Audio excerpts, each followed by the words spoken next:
Anybody starting with any opening presentations? No, I think we're good. Can somebody reshare the folders with me, please? Thank you. Good morning, everybody. This is the continuation of the contract negotiations between the city of Boise and the Boise Police Union. My name is Courtney Washburn. I'm the chief of staff for the city of Boise. I'd like everybody to introduce themselves at the table before we get started. Todd Hanchett with Stoll Reeves on behalf of the city. Ron Weininger, please. AJ Beans, Police Union. Darren Lee, Police Union. Damon Jones, please. Guy Hallam with Birch Hallam, Council for the Union. Thank you. And with that, I think you guys were going to start. Yep. We kind of left off with looking at city's package proposal. We wanted to start there. Before I forget though, we talked about it briefly last time, asking for a copy so that we can TA. We thought we TA, but we didn't actually TA proposal 14, which was the wellness incentive plan, just to remove that language. We verbally assumed that we'd signed it. Going back and looking through my manila folder, we didn't have a physical copy of that. So if at some point today, getting that copy and getting that TA, that'll be good. Yeah, you bet. One thing that I wanted to talk about with respect to that proposal. 14 in specific? Yeah.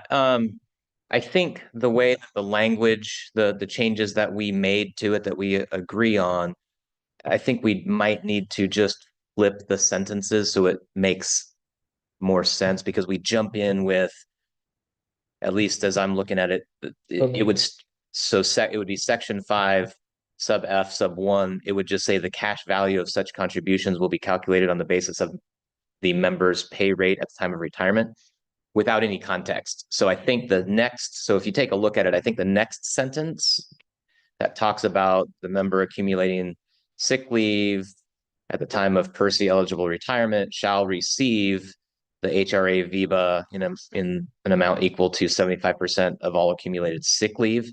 And then we would want to say the cash value of such contribution shall be calculated on the basis of the member's pay at the time of retirement, I think. But take a look at that. Okay. So you don't have to answer right now, but you're just saying a flip-flop of the last two sentences. I think it would make more sense if we did that. Well, we'll definitely take a look at that, and then But other than that, I agree with you that okay. I think we meant to TA it, just never did. Yeah. Okay. So like we said, we kind of left off with looking at your latest package proposal, going back to our membership, getting feedback from them.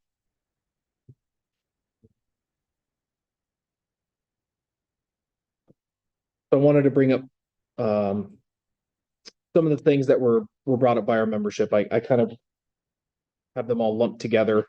And so I'm just going to go through some of those concerns that the membership brought up. From what we understand and from what the union understands, the city leadership as well as former chiefs have discussed police growth plans. The BPD union members are in agreement for a need of a growing department. We understand that all involved share a goal eventually of increasing the size to around 430 sworn officers. We understand that that's a good goal that we eventually should have. We also understand from previous meetings that I've heard from members that they've had with Deputy Chief Brooks that we're roughly going to be at 337 at the start of 2025. So an FTE estimate. With us at approximately 314 year to date, we would need about 23 more officers to hit that goal. Just reemphasizing why we would need an FTO program for that. We've been an undersized department for the city that we've lived in for a while now. We've been fortunate that we've made do with the numbers of officers that we currently have. Officers and leaders currently have many overlapping duties, ancillary jobs, and we're using overtime to fill in the gaps where we need them. The BPD union has supported growing the size of BPD for a long time, and we've been fortunate that we've historically policed a largely law-abiding community that supports and assists the police. But frankly, we are not geared to handle multiple major incidents at once. We've been fortunate that this doesn't happen often, but it is a reality that will change as the city continues to grow and expand. We are also fortunate and have relied on neighboring police agencies in those situations to backfill for us when a serious incident does occur. This is appreciated, but it cannot be the norm. We, as the police department of the capital city of the state, have to strive to have the numbers to be self-sufficient should major multiple incidents occur at the same time. And I would add with that, especially with the new training model that we're going into, a lot of our heavier calls are a lot more resource heavy. We're bringing in more units. We're bringing in more ancillary resources such as canine drones, all good things. But the reality is they're resource intensive. We can't depend or expect any other agencies to carry our weight should something serious occur. Starting in about 2019, we saw a national spotlight on police use of force and police community relations. Again, we didn't see anything like that to the level of what other cities and agencies were dealing with in neighboring states. We saw large numbers of Boise police officers who were eligible for retirement choose to leave immediately as soon as they were eligible rather than stay for the few years as we historically have seen. BPD had a history in the last several years of struggling to hire and retain officers, but due to the recruitment efforts by the mayor, the city council, and union members, we've seen improvement in regards to recruiting. That was made manifest through a competitive contract that we received 2 years ago. If we want that trend to continue, it comes with a cost to the city. It shouldn't come with a cost to the membership. For decades, BPD was a destination police department for Idaho. Many laterals came to BPD from all over the state, and we brought in the occasional out-of-state officer. There used to be long lists of testing candidates and waiting lists to hire from. Starting around 2015, until just in this last year, that was not the case. Officers all but stopped from coming to BPD from within our own state. Our pay and benefits were no longer enough to draw them here versus the increase in calls, the danger, and the political spotlight that comes with working in a capital city. Housing costs in the Treasure Valley versus the rest of Idaho also made it cost prohibitive. We saw officers leave our agency for others locally, which had essentially been unheard of in prior decades. BPD's union realized that to replenish our ranks, we needed to be able to compete with other large West Coast agencies. Our area has grown so rapidly, and price increases in homes have made it challenging for officers in state to come here. The vast majority of officers that we've hired in the last 2 to 5 years have come from out of state. Our compensation package is still lower, and officers routinely take pay cuts to come here from out of state. But we've closed the gap enough with the quality of life in the community and work here that make up for it. In our last couple of contracts, we've proposed compensation packages that would be comparable enough with other large agencies in the West to attract officers. The mayor and city council have invested in our police department, and our command staff with that have been able to aggressively hire in the last 1 to 2 years. There's been no special hiring incentives or programs that magically made applicants choose BPD. It's simply because the last 2 contracts have made us competitive in conjunction with the quality of life that comes with living in Boise. We've been told from our supervisors, line level supervisors, that DC Brooks, Deputy Chief Brooks, informed them that we're at a 3 to 4% vacancy for currently allocated positions. This is a stat that he has stated is well above the norm for agencies our size in these times. And again, that has only happened because the city has decided to invest in its people, in its police department. What Mayor McLean, along with BPD's union, has done over the last couple of years is reversing the downward trajectory that we have found ourselves in. But we cannot stop. We have to build on that momentum. We're not asking for unreasonable out-of-line numbers. Our proposals aim to keep up with inflation and what the market for professional police officers is demanding. We can reach staffing goals by the end of the year, but if we halt this current initiative, we will not meet these staffing goals. We will likely see it go the other way as more officers retire, leave for other careers, and we become unable to replace them. The smaller agencies that surround us are also struggling with these same issues and the same economics as Boise is currently. They're not getting the in-state laterals either. We as a Treasure Valley are essentially competing against our neighboring agencies for these out-of-state officers and professionals. We're competing against salaries from California, Oregon, Washington, and Alaska, which have some of the highest police salaries in the country. The way that we make up for that is through our quality of life, is having a good city and a good community. And what has the city of Boise received in a return on its investment in the last 2 contracts? We can see through a survey that was done. We have the ability to click that slide. So we had a survey that was actually performed by our Captain Quackenbush, who I think he's the captain of COD now, but he was the captain of patrol So performed a survey, and I don't know the heavy details on the survey, but if I can recall, what he did was he would go through CAD and he would make calls to victims, suspects, witnesses, reporting parties, getting a true random sampling of the community, and he would walk them through a survey, asking them, what would happen in the process? Were they comforted and reassured? Were they concerned about my feelings? Is the outcome that I received was fair? The officer seemed to believe what I was saying. He goes through a whole litany of questions that he would ask these people. And he was very surprised and by the results that he received, that there was an 80 to 90% approval rating in every single category. I want to go to the next slide. And I think That's overall nationally 51%.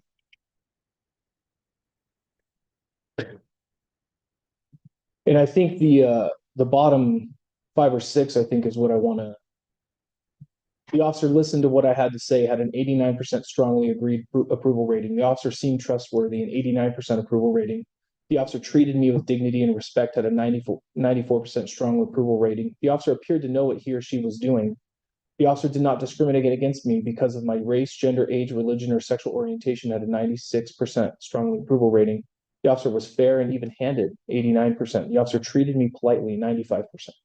These are just some of the feedback that we're actively getting from our citizens. These are overwhelming positive results. Can I ask a quick question? Was this the same report that indicated the longer an officer was able to spend with someone, the better the results were? Correct. I believe they are the same, yes.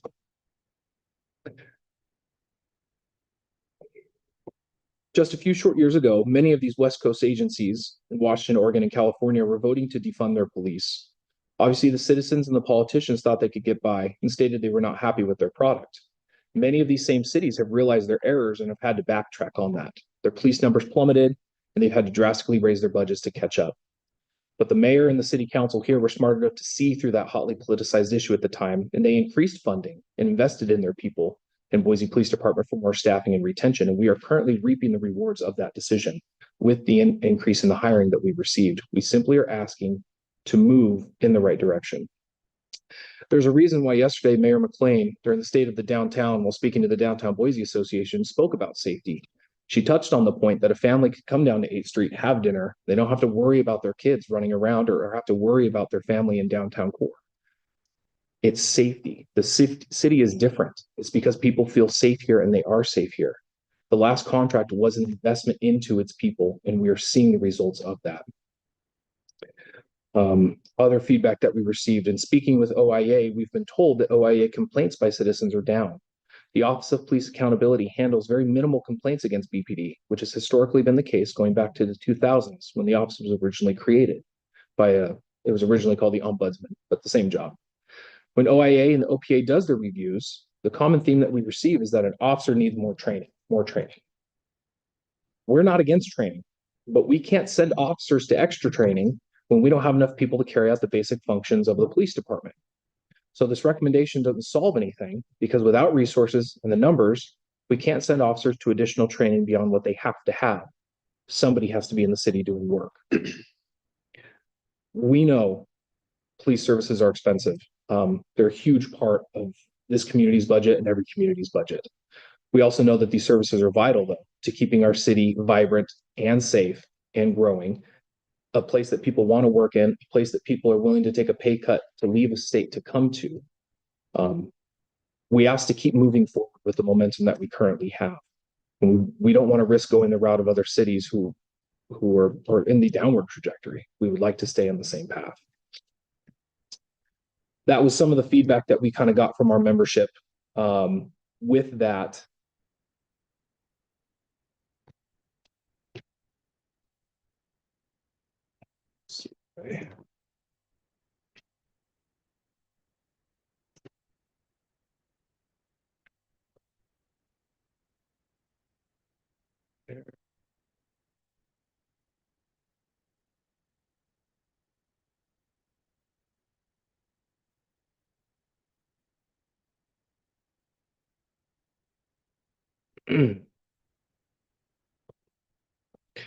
with that, we're going to be attaching in day 8, September 5th, an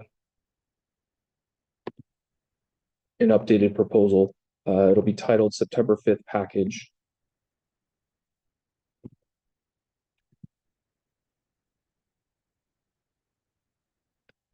As you can see through that, all current signed and verbal TAs. And speaking with the membership, we've gone to a 2-year contract proposal with the wages being 7.5 and 5.5 for the 2 years. Understanding that there was a verbal TA not expressly signed or written yet. We've maintained the CID incentives as a 0.5% increase, and the shift diff as a 0.5% increase. Maintained the union proposal for on-call pay for the 5 people receiving an extra hour, and the removal of the FTO MOU. I believe the union has spoken on that one at length. If the administration is comfortable with letting that MOU expire, then they're more than welcome to.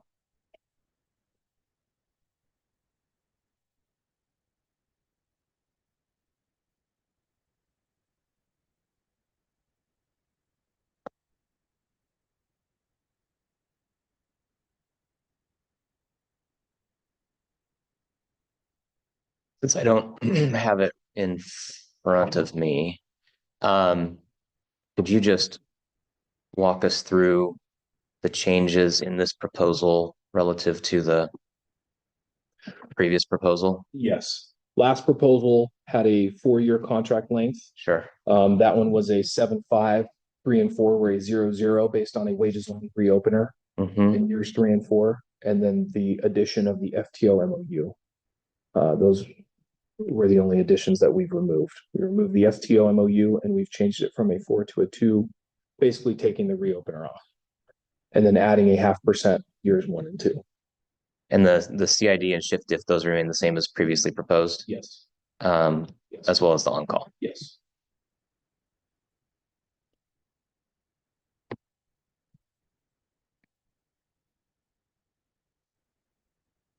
I think I understand the proposal.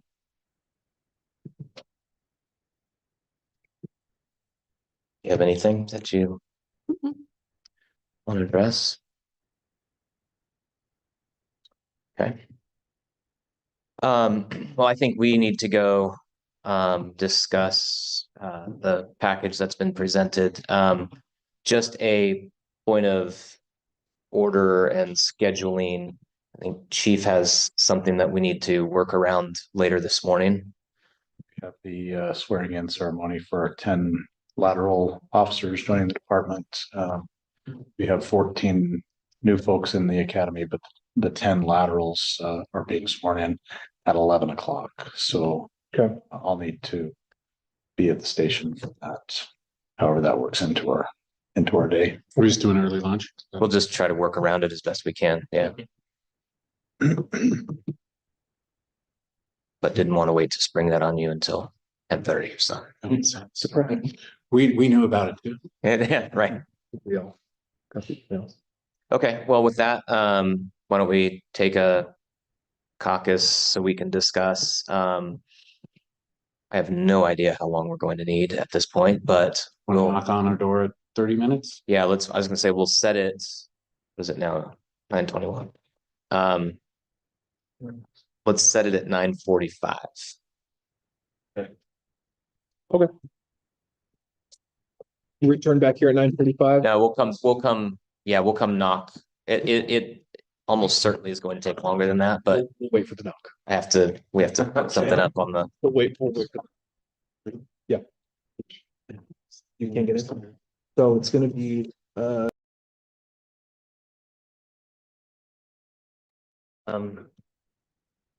think we can go ahead and jump in.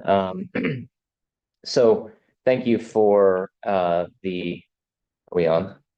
Yeah. Okay. Thank you for the presentation this morning and the information that you presented. It's helpful for us to understand. I do think we don't agree with everything. We agree with some things, and I think we'd like to have Chief talk, make some comments in response to some of the things we heard. Really to try to come to a bit of a common understanding. Again, I mean, people have different perspectives and views, but I think it's important. We heard yours. I think it's important for the union to understand where the department's coming from. And so if Chief, if you want to go ahead and Sure. jump in, that'd be great. I would just begin by saying, we wholeheartedly agree with a lot of what you presented, especially in relation to increasing the numbers of police officers. We've had countless conversations over the last 2 years that I've been back. Damon and I and many others have talked about many of the things that you presented. And I think we can all agree we need more officers to support our community, handle calls for service, and give the level of service and the customer service that our community expects of us. And so I want to start with saying yes, yes, yes to a whole bunch of what you presented this morning.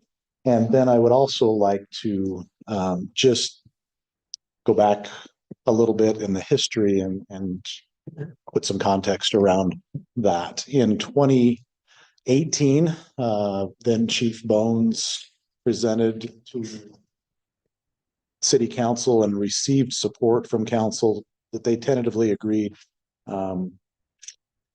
In fact, I think all of them at that time agreed that there would be a need to add officers, and got a tentative agreement to add like 32 officers over a 5-year period. 7 the first year, and then 5 each year for the next 5 years. And so that number of officers was considered conservative at the time, but fiscally responsible based on the financial picture the city was facing. So we actually have made progress in that, and over that next 5 years from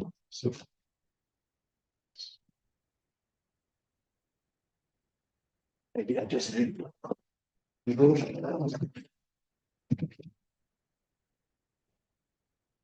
maybe.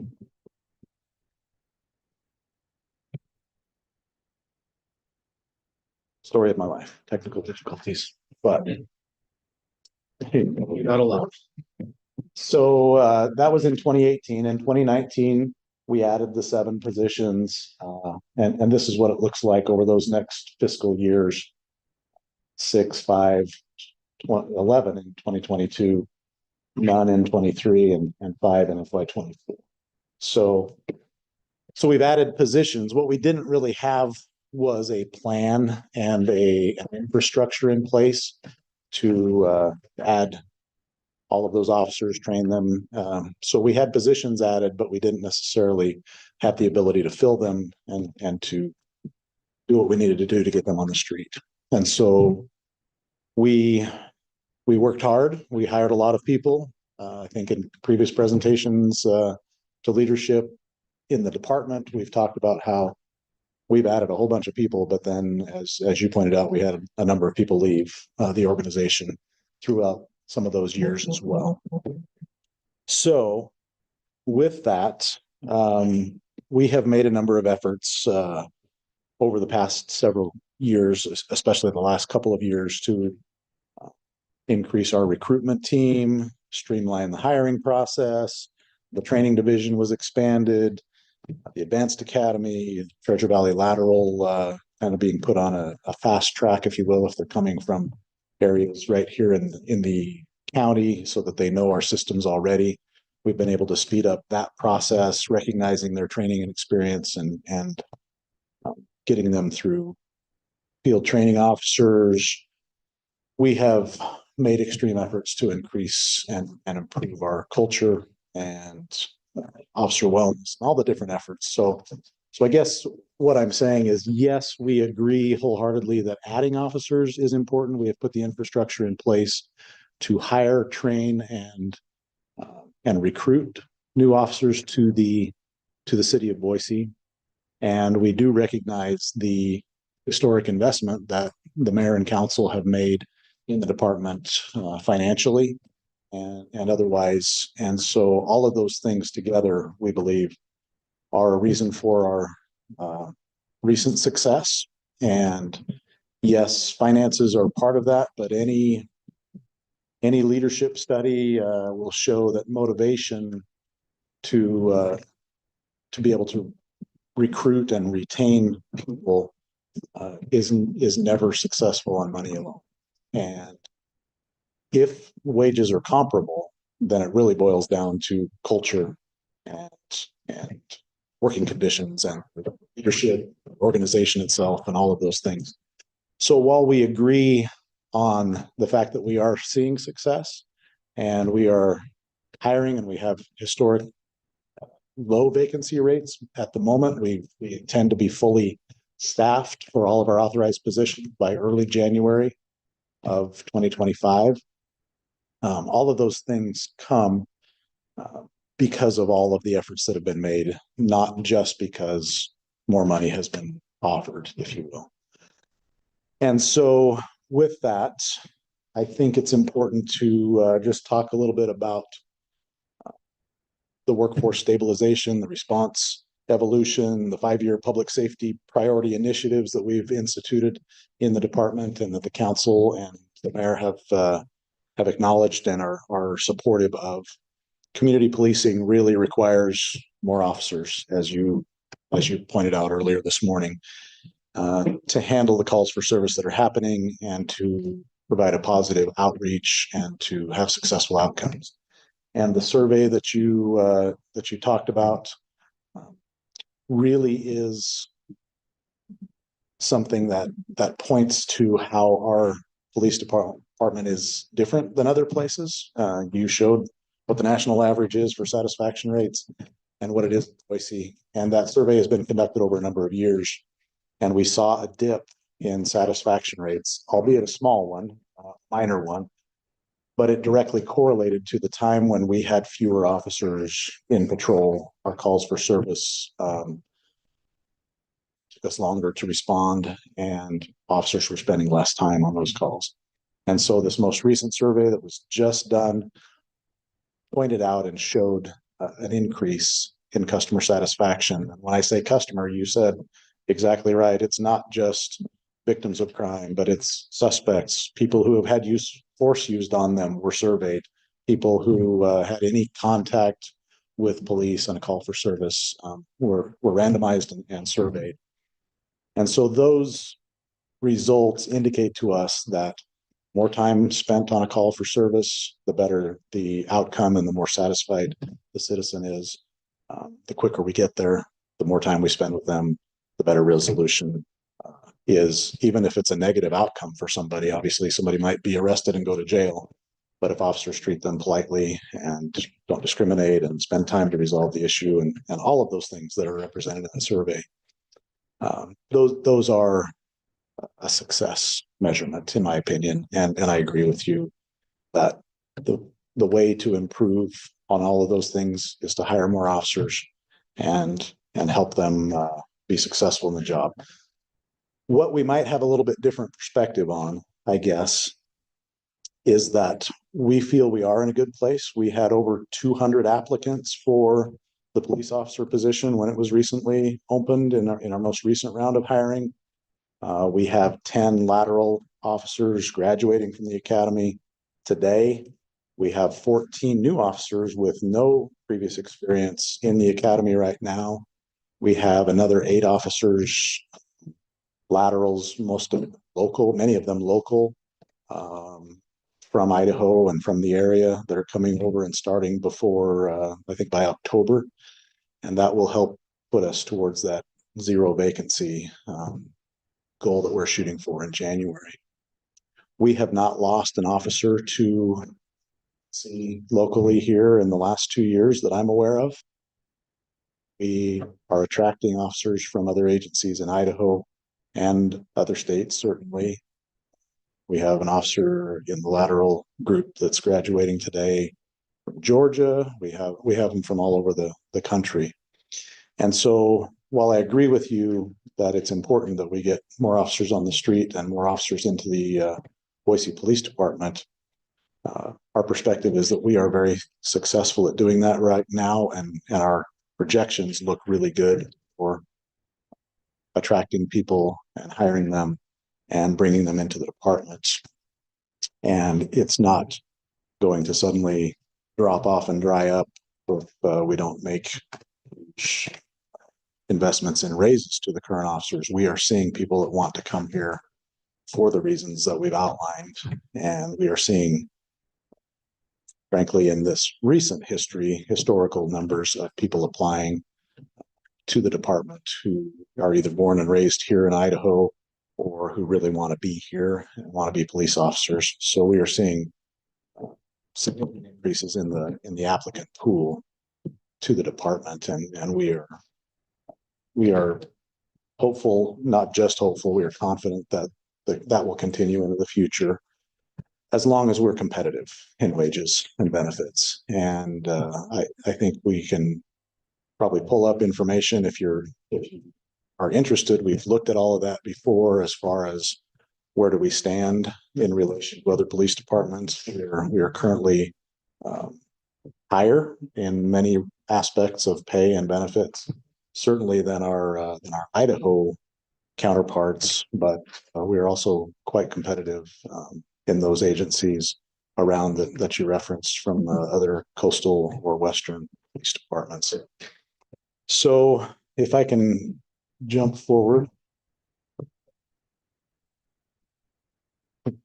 and ask for help. Look at you go.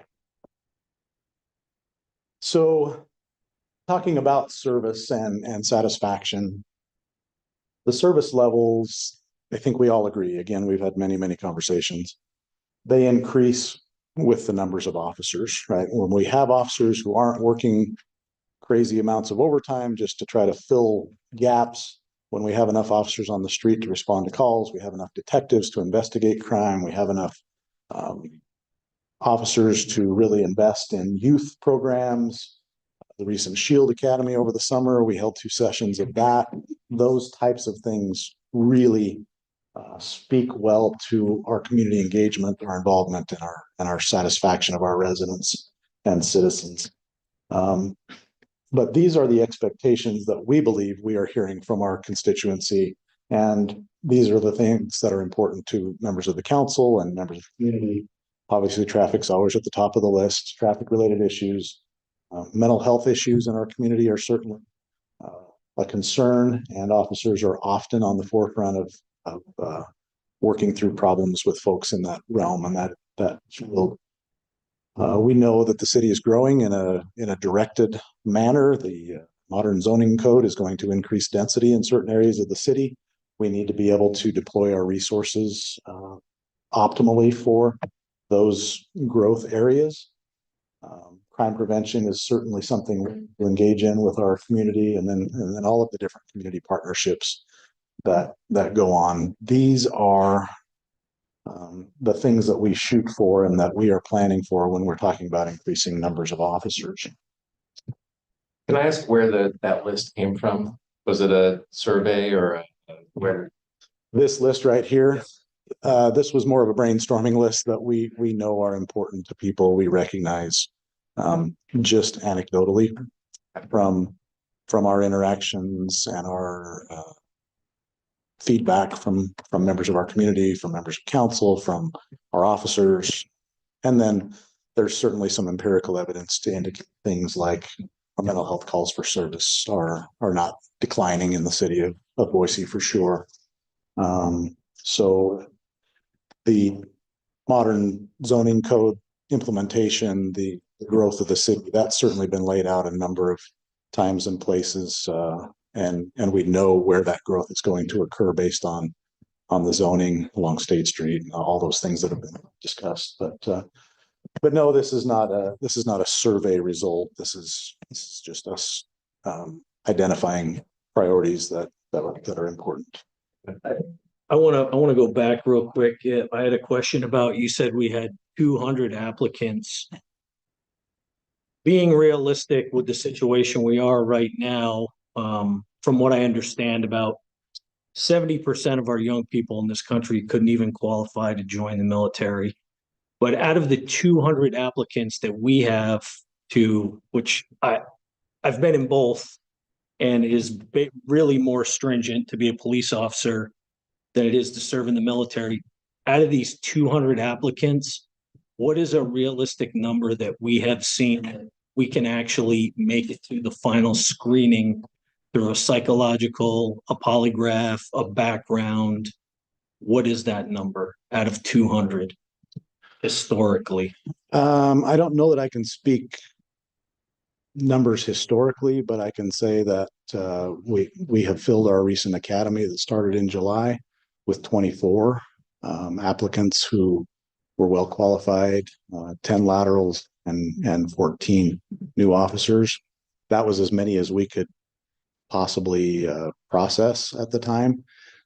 So when I look at Sworn sworn, for 10% of that pool of 200, then 24. So there may have been, what I'm saying, I guess, is there may have been more that are certainly qualified, but we couldn't hire more than 24 or 25 in the academy.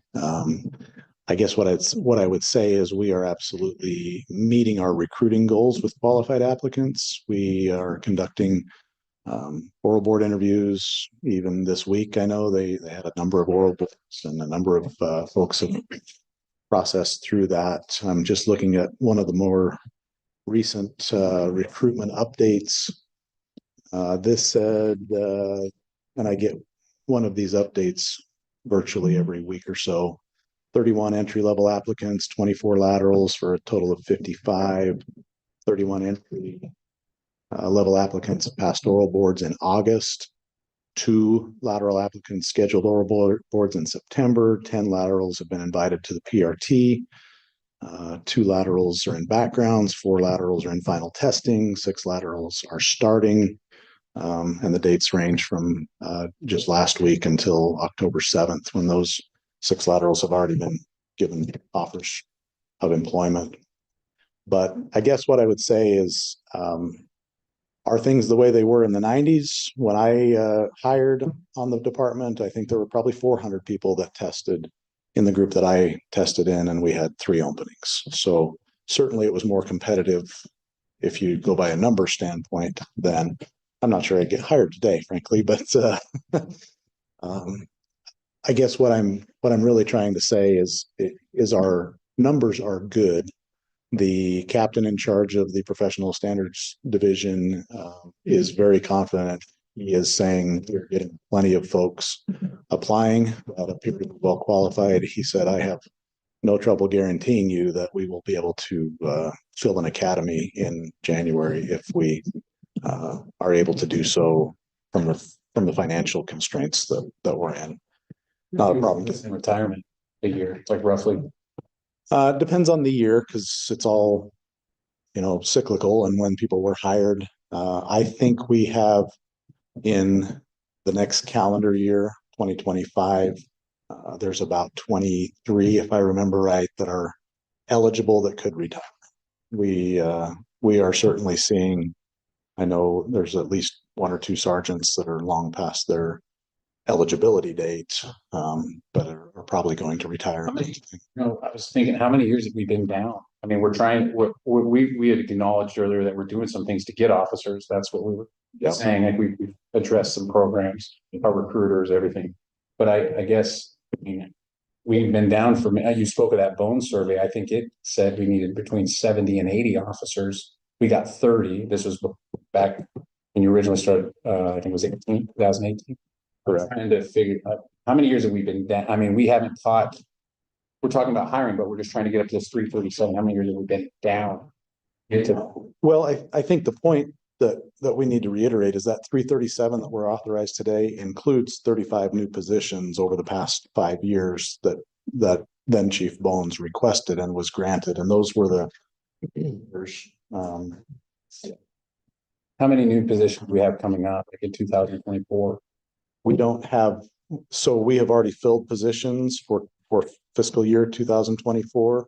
We don't have any new positions on the horizon, so we don't have any coming in fiscal year 2025 at this point. We're not going to. How many? Did you say 25 retiring? 23. 23. There's a potential for 23 people to retire, I believe, in the next calendar year. So if we hired at the rate that we have been hiring 20, 25 people per academy, we can easily, Just fighting attrition. but we can easily replace the attrition and we could still add 20 more officers without too much difficulty. If we had the money to pay for them, certainly. So this gives you a snapshot of the positions that were added to what was authorized in those years. Get us to where we are today in 2024, 37. But we all acknowledge like we need more. Yes. Okay. Yes, I guess that my purpose in going back through the history real quickly was just to tell you where we've been and where we are as we look forward to the future. We all acknowledge we need more than this. Okay. But with the addition of the officers that we have been hiring, we are in a better place than we've been in a long time in relation to our authorized strength. And I don't think anyone's denying that we're not in a better position. It sounds like we are agreeing same premise, but I think our methods of approach are differing. Our concern as a union is that it sounds like once we hit our FTEs on the city side, you're like, oh, we're at 337. So then we don't have to be competitive in our contracts anymore because we're getting the numbers look good, we're getting the recruitment. And I'm just concerned, I don't know what else to call it, but like a feast or famine model. It's like when we're struggling, then we'll allocate when we need it. And then when things get hard, we'll do it. And then when things are good, we can pull off. So That feels like a really not the most efficient model to work with. And I don't want to give that impression because that's not what I'm saying. I'm saying we need to continue to hire for sure. We can't take our foot off the gas pedal because we know we need to hire more officers. We would love to grow the department. I think everybody's in agreement that we need more officers. And if we look at staffing levels, at 337 right now, that puts us, if we were fully staffed today, which we're getting close, that would put us at roughly 1.3 officers per 1,000 residents. We acknowledge that our goal, our short-term goal is 1.5. And I presented to council in February of 2023 and made a request for and set the stage for new officers to be added to the force. And at that time, I asked for 129 more positions, right? 129 more officers, sergeants, lieutenants, captains, the whole works. And that would put us at our aspirational or close to our aspirational goal of 1.8. And so that was an educational component to really laying out the future of this is where we will need to be. And as the city grows, we would like to be, but that is at current population numbers, that additional 129 officers. Yeah. So I don't want you to think that we are at all backtracking on that. That is our goal. That is our aspirational goal. We are trying to get to 1.5, which is going to be another, 30 or 40 officers under current population numbers. But aspirationally, we'd love to be at that higher number. So all of that to say, we're not saying we need to stop hiring officers or stop being competitive. We absolutely do need to be competitive. I just want to illustrate the fact that we are more than competitive right now. In fact, other agencies around us are having to scramble and make additions and changes to try to keep their officers because they keep coming to us now. As history has been, yes. And again, we agree that 430 number is the aspirational model we should be pushing towards. When I meant the feast and famine model, I meant that through wages, because we believe that is what keeps us competitive. That is what, when somebody is out of state and gets on the website to look at Idaho, because all they hear about is Idaho, and they look at that website, when they see that snapshot of what our wages are in that split second, that's going to be the decision maker. How much of a pay cut am I willing to take to come here? And so for us, my term for feast and famine was pulling off on contracts, pulling off on raises, and we get in this push-pull because eventually we're all being chased by this aspect of society right now, which is inflation. From an employer standpoint, we understand you have budgetary constraints, like you mentioned last time. You're receiving pressure from things out of your control. The individual and the officer is not just an officer, but they're a husband and a wife, a mother and a father. They're also receiving squeezing from other parts of society that are out of our control. Inflation is chasing everybody. And if we settle on a contract that is below what is inflation or is competitive, we're going to go into this famine mode again. And then we're going to have to try and backtrack and try and catch back up again. That's what I meant by the feast and famine model. I would just add, though, my challenge with peace and famine is, so we further limit our desire to expand the police force to our own detriment, right? Because the ability for us to expand the police force, I mean, the council has directed me to look to see how to add more officers in 2025, in addition to the budget impasse. So the other aspect of peace and famine, at least in my mind, is putting the resources towards the current workforce to the detriment of the expansion of the workforce. Yeah. And that is just the reality of the situation. The city's not in a position to do both. I can pull up why those things are the case, but the council has asked for opportunity to expand the police force at any opportunity that we can take advantage of. So my feast and famine model is slightly different. But so, okay, so just to clarify, so in 2025, are we planning on expanding FTE slots? Asked me to explore those options, but Okay. with a limited amount of resources on the table, if all our money, say, went into the contract, I would be unable to find that money for additional FTEs. Okay. It's the same money, right? Yeah. The city really only has one checkbook. Yeah. So I'm trying to figure out how to balance this, which we all agree with your contention that we're not going to be competitive. I just don't see any information that would indicate we're not competitive.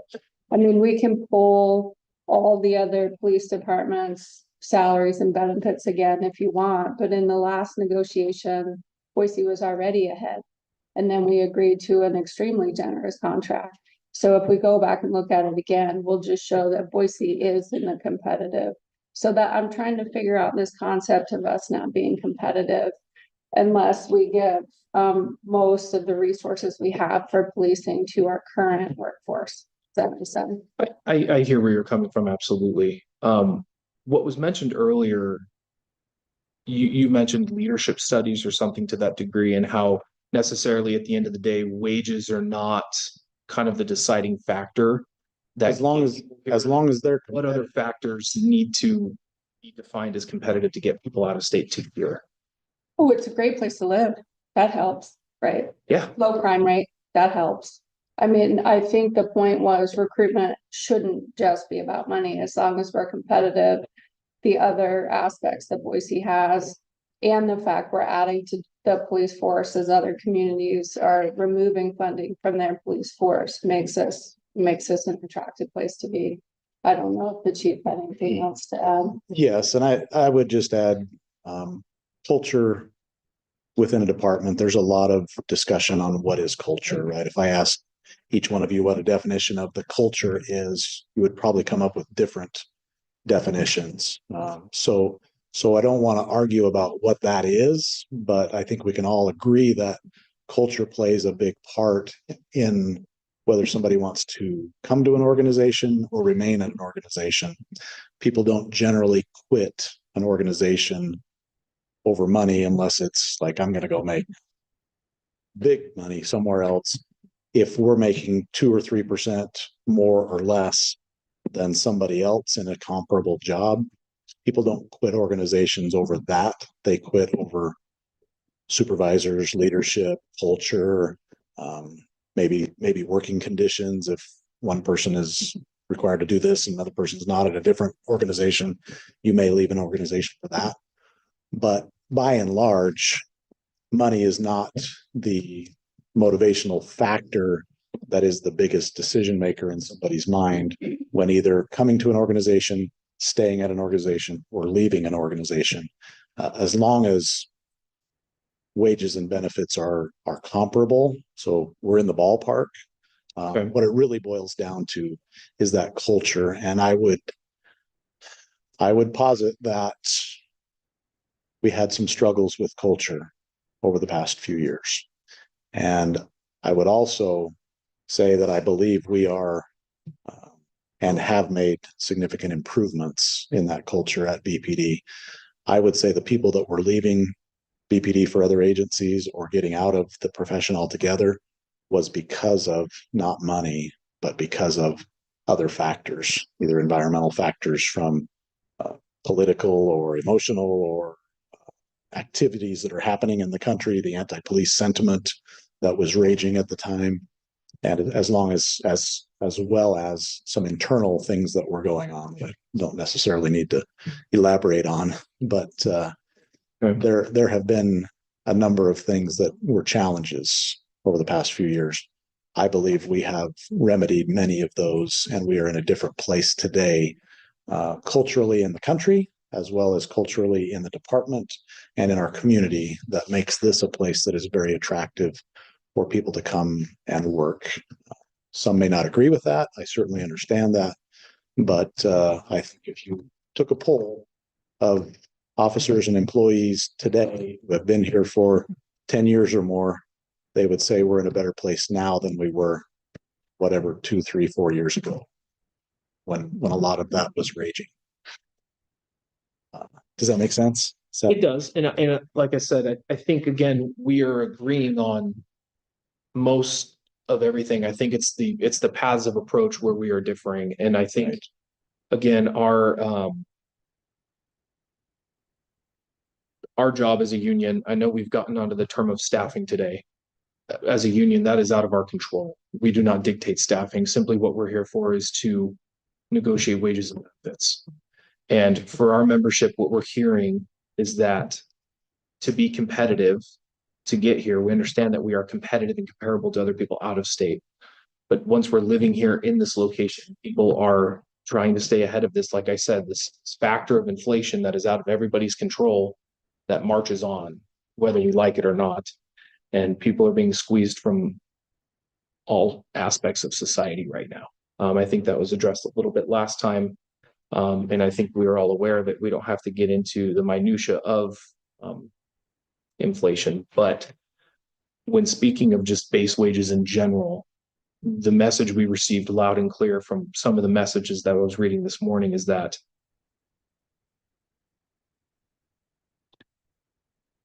people are trying to keep up. They're trying to stay afloat. And I'm not saying we're not being paid well. That's not what I'm saying at all. What I'm saying is that in 3 to 4 years, when inflation marches on, we're in this feast and famine again of people treading water, trying to stay above inflation while continuing to work in a difficult job, frankly. That's the union's position. We agree with the staffing. We agree with the expansion. We understand that you're saying that there are budgetary constraints that are out of your control, that there are external factors that are out of your control. We're simply saying, from our perspective, we're experiencing the same thing. and I understand that completely. And it's not a matter of, does the city value our employees? Does the city value police officers for the job that they do? Absolutely. We're not trying to devalue the importance of police officers and the job they do. And obviously the citizens are happy with the results that they are getting currently, and we hope to improve on that and provide better service levels, shorter call response time, longer time spent, all of those things. I think we're in 100% agreement on. It's not a matter of, we don't think you're worth it, we don't want to pay you anymore. It's just that financial constraint that we are looking at. We kind of have a decision to make or a choice to make. We can either expand the department or not. Everybody agrees we need to expand the department, but it's difficult to give those kinds of percentage raises that the union is requesting. I shouldn't say difficult, it's impossible to give those kinds of wages, increases in wages, and expand the department as well. as Courtney has mentioned many times, there's one pot of money, it's the taxpayers' money, and we can't squeeze any more out of them. The legislature won't let us. So that's where we are currently, and I just wanted to give that perspective, if you will, not in rebuttal to your presentation, in agreement with your presentation in many facets, and just the perspective of where we are. We feel like we are in a good position to attract good candidates. We feel like our infrastructure is in place to hire. Our recruitment is certainly up compared to what it's been in the last couple of years, and we're on a good trajectory. We feel like we can maintain that, but adding positions at this time is certainly a priority to me. I want to, in agreement, grow the departments. But we don't have any currently allocated in our budget. Right? New positions For the next fiscal year. correct. And we're losing 25 officers in the next year and a half, 23 in the next year and a half. Potentially. Retirement eligible. They hit retirement. In 15 minutes. The other point I would like to make, and I think this is a point of pride for both the mayor and the council, is some of our highly paid employees are police officers. And we take the job we do seriously, and are really glad that we're able to provide the benefits and salaries we are. We're just in a challenging situation. But if you want more information about where police officers rank in terms of all of city employees, we can certainly provide that. No, I think the union's understanding on that point. I believe I guess I'm curious. We've referenced it multiple times. We've kind of been referencing it because you've been referencing it, talking about budgetary constraints or a challenging position. Is there any way we can we receive a little bit of clarification then, so then we can inform our membership why this is an impossible task, as the chief referenced to, of why the city can't meet what the membership is looking for? So the city has done, I think, a good job of it with 2 presentations at the CLA with why we're limited, and we can pull those back up if you want. Okay, but just the previous one, that's Oh, sure. Okay, So okay. one of the largest ones, and this is a topic of conversation with mayors across the Treasure Valley as it relates to funding police and fire specifically, is the piece of legislation that passed that reduces our ability to capture growth. So we've been capped at 90%. And like in practicality, what that means is we're short about 3.4 million. And if I did the math on how far we're apart on our proposals, it's in the neighborhood. That is one of the drivers. The other is the cap on 3% property tax.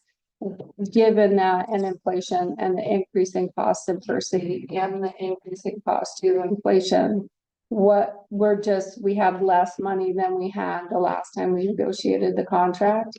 And so growth isn't paying for itself. Our current residents now have to pay at least 10% of the growth of the community. And again, that delta, I think, is 3.4 million, and probably pretty close. Okay. With the hit on Percy was significant, and we can bring those numbers back up.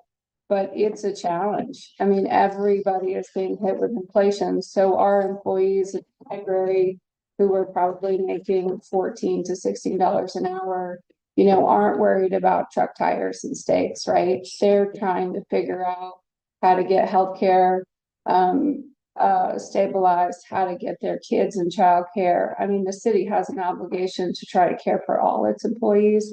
And like I said, we're really proud of the fact that some of our highest paid employees are in fact police officers at a pretty significant rate, I would say. So we find ourselves in the position of respecting the work of our officers. I think the historic investments this administration has made are also a point of pride. We're extremely happy our crime rate continues to go down. The reality is we need more police officers. So how we solve this problem is the basis, I think, of the conversation here and the ones I've had with council. And we can't have it all. We can't make a Christmas list of 25 things if somebody only has $20. It doesn't So we can go back through those presentations if you want, but those are some of the drivers Okay. associated with the problem. If those are the two things. I would just like, you're correct. Some of our highest paid city employees are police officers. But to be clear, that's not based on a 40-hour work week, right? I mean, that's significant amounts of overtime as well. It's not based on a 2,080-hour work year. And those highest paid employees is due to a significant amount of overtime. Officers work hundreds of hours of overtime per year. Which is why we'd like to add more officers, Understood. both for the officers we have. You know, for years now, I've been hearing our officers are stretched thin. They don't feel good about the amount of coverage the city can provide. And the only remedy I have to that is to expand the police department, which I can't do if I don't have any money.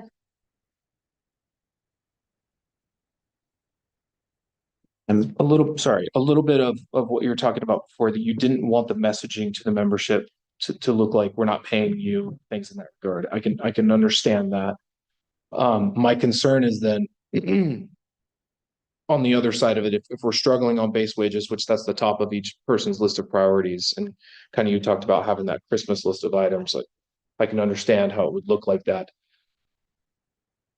If we put aside the base wages then for a second, the rest of the concern is not only then are the base wages that the membership are not being met, but essentially the rest of that priority list would be a gutting of our contract by about probably 60%.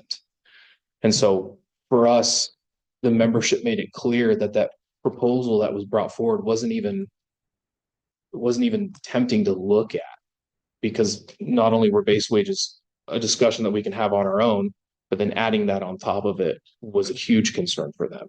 And so when it comes to messaging, like you said, that's where I think the disconnect is wages is one thing, but then to also have a laundry list of hurting the contract, it left them confused. They didn't understand what was going on. just to clarify, the other priorities that we identified, like They had points on the proposal list that were changing language in our contract.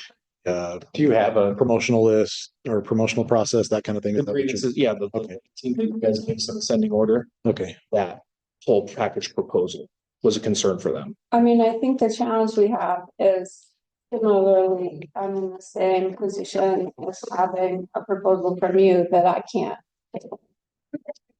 Do you have a counter proposal now? No, we don't. Talking. No, I think the conversation has been important to have.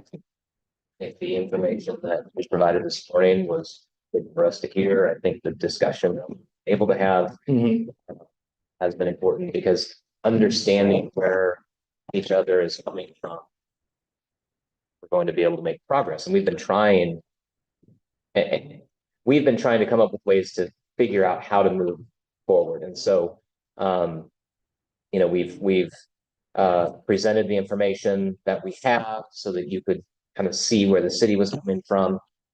We've tried packaging some proposals, thinking that might help move things forward, give us a way of talking about things. Sorry, thanks, Chief. Yeah, we'll wrap up here in a second, but I know you need to get on your way. And so I guess right now, so we don't have anything, partly because we needed to have further conversation, but also because, frankly, I'm not sure where we go from here, because the proposal that the union presented this morning was completely unresponsive to some of the items that the union knows are important to the city.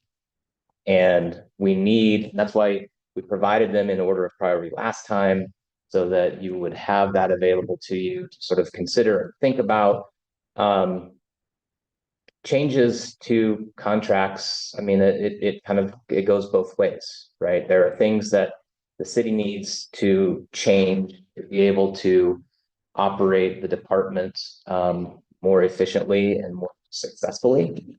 There are things that your membership wants in terms of improvements, largely to the economic items, which is to be expected. And so I think our job is to find that path where we can both get some of the things that we need. We both can't have it all. And, but I think this conversation is helpful to that understanding. Agreed. I think from this side of the table, my perspective, and y'all correct me if I'm wrong, I think part of the issue though is when we got a Christmas list of 18 priority items from the city, and the city has asked consistently for the union to narrow its list down, and the union has attempted to do that. I think it's difficult to know where to focus our attention because clearly the city doesn't intend to get all 18 items off of its list. And so I think that's why the list was provided in that order, was to be helpful in terms of what the city is prioritizing. But so I think we provided that. Okay. So, but if there's confusion around that, I'm happy to answer I just think questions. it would be more convenient if the city reduced its list. And if there are things that the city does not prioritize at all or does not expect to get in this negotiation process, I think it might be easier for the union to consider the options when it's a list of 5 things as opposed to 18. Well, the union can engage on the items that it's willing to engage in, but we've received no engagement on the items that are priorities to the city. So it's hard for us to come to the table and drop some things off, even in lower priority items, when we haven't received anything on the ones that we need to make progress on. Well, the first item on the city's list is base pay, which the union has been consistently engaging on and trying to get some movement. And it feels like there hasn't been any movement on that point at all. And so I think from both sides, to be clear. I guess we can agree to disagree about that. I mean, I think it's push back on. We've lowered we've come with a lower number every time. The last time you didn't. We've adjusted our contract, our proposals every time to try to get somewhere. You've adjusted it. You have not made decreases to it every time. But let's just be really, well, correct me if I'm wrong. Do I misunderstand the proposal that we received this morning that went up? With the removal of the year 3 and 4 reopener, correct? Yes. Okay. And the MOU, which was a reduction. The FTO MOU, which would reduce money. And oh yeah. Recall though that. So what's the total net cost decrease of that proposal compared to your previous one? Just recall that was a response to. I'm sorry. Do you have a number? Do you have an answer to that? Sorry, you guys Let me just note for the record that the offer today was a response to city's blanket proposal 2, which went backwards on pay. So that's the only point I would like to make. That's noted. You're grousing a little bit about the city or the union's change in numbers, but it was in response to something that went back. Well, no, let me be clear. I'm not grousing about anything. There was a point that was just made from your side that I believe was inaccurate and misrepresented what was the union's about proposals. We said we've gone down. The statement that you've gone down every time in an effort to make some progress, and I just don't think that's true. Well, our Christmas list is definitely from all the proposals we've asked. Right, but the focus was our numbers percentage-wise. Cost to the city has also gone down every time. Well, I haven't heard that number. $3,409,000. What the decrease? That's the amount of this last offer. I thought that was your question. My question was, how much did it go down this offer versus the previous one? I don't know the answer to that. I don't think it did, is why. Have you done the math? No. Okay. But your economic items, your base pay proposal went up. So I don't see how it's reasonable to represent that you're trying to make progress and that you've made decreases every time when the package hasn't gone down at all. So Has gone down. It has gone Didn't down. go down that last time. The money fair. That's fair. That is, yes, the I cups, understand the what cups you're saying. moved, the ball moved under the cups. That's how this whole thing has worked so far. Yes. The union is prepared to address your proposal package if we need to take a break for whatever's happening. Yeah, we do. With the attorney. So we would be prepared to come back and address the city's latest proposal package if that's That would be well, helpful. Yes, okay. We can do that. that would be great. Okay. Time is 10:36. Do we know how long that thing is? I don't. Usually now. It's at 11. 11 to 12. So do you want to just come back at 1 or? You can do one. That's fine. One's Yeah. fine with us. Okay, Thank you. one it is. Thank you. Thanks.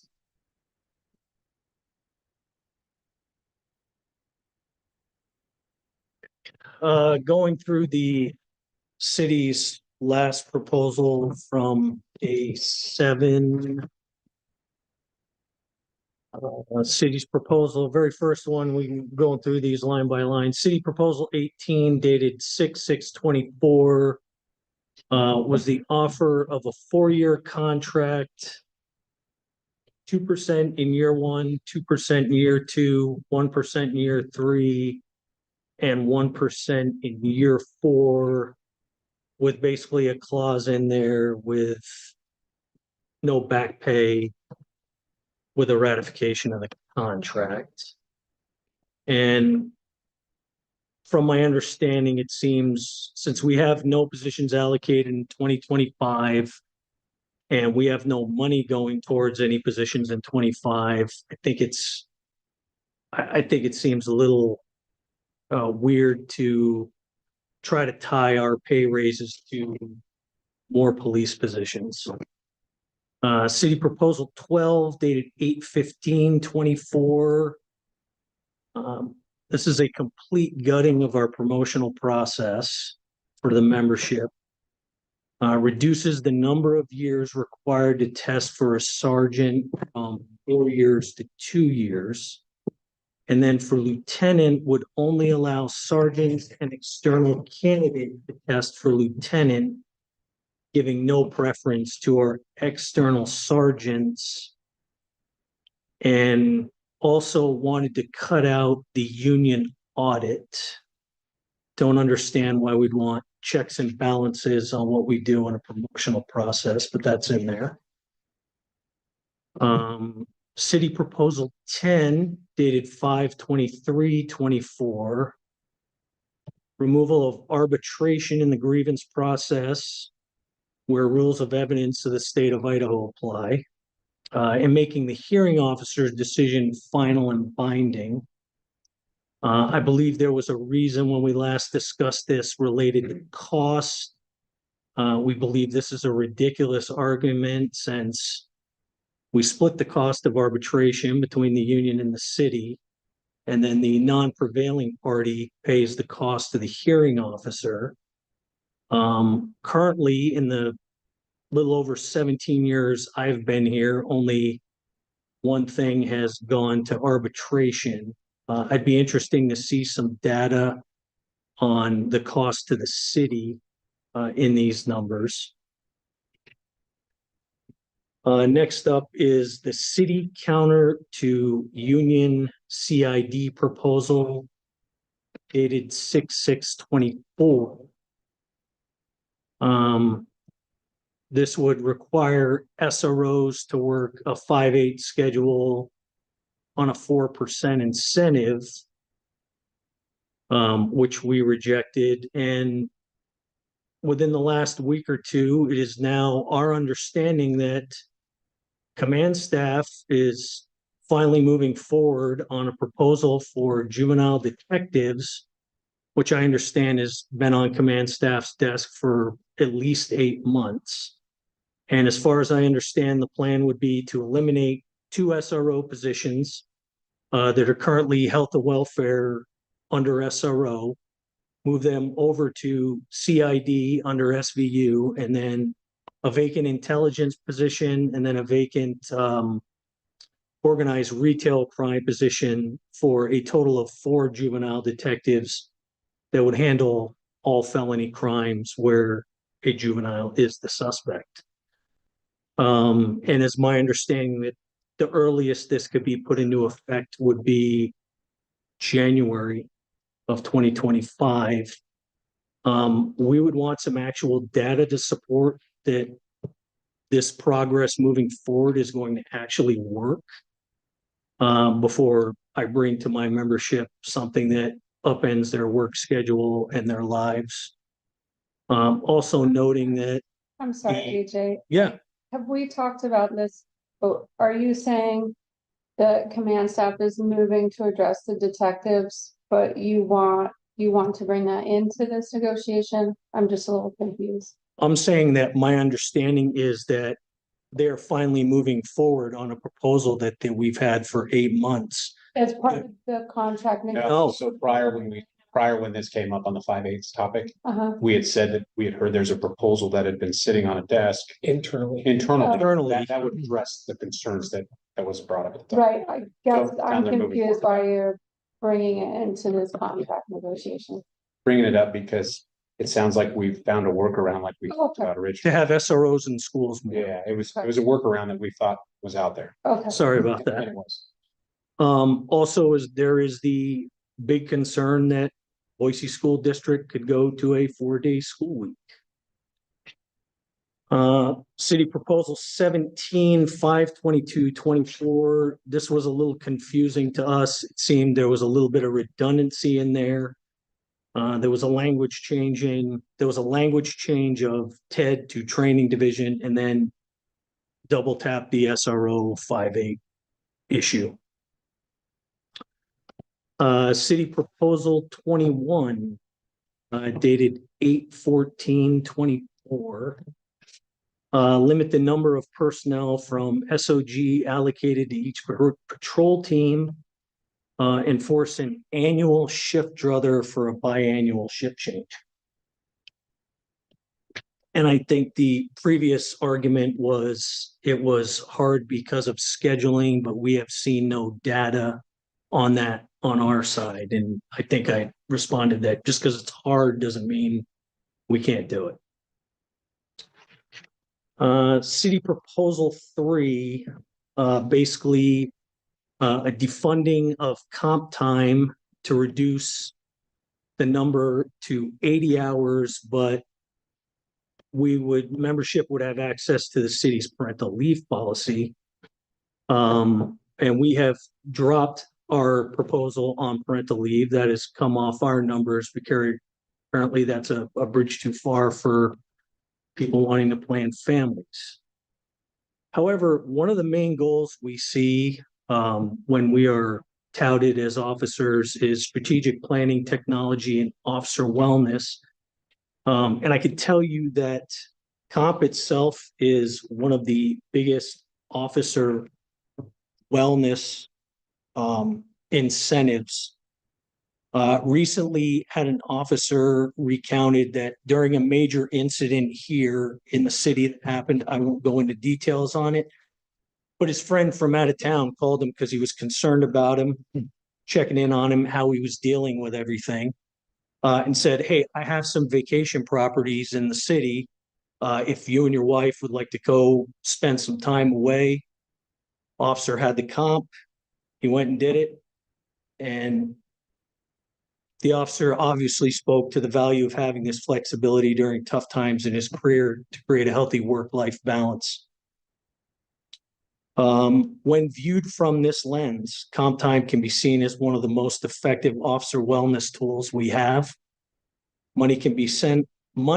City money can be spent on several wellness incentives such as yoga and mental health check-ins that have mixed results at best, because we do have several employees, members that already seek that kind of help that they need. However, when comp time costs the department overtime infrequently, those costs could be viewed as supporting this very effective officer wellness program.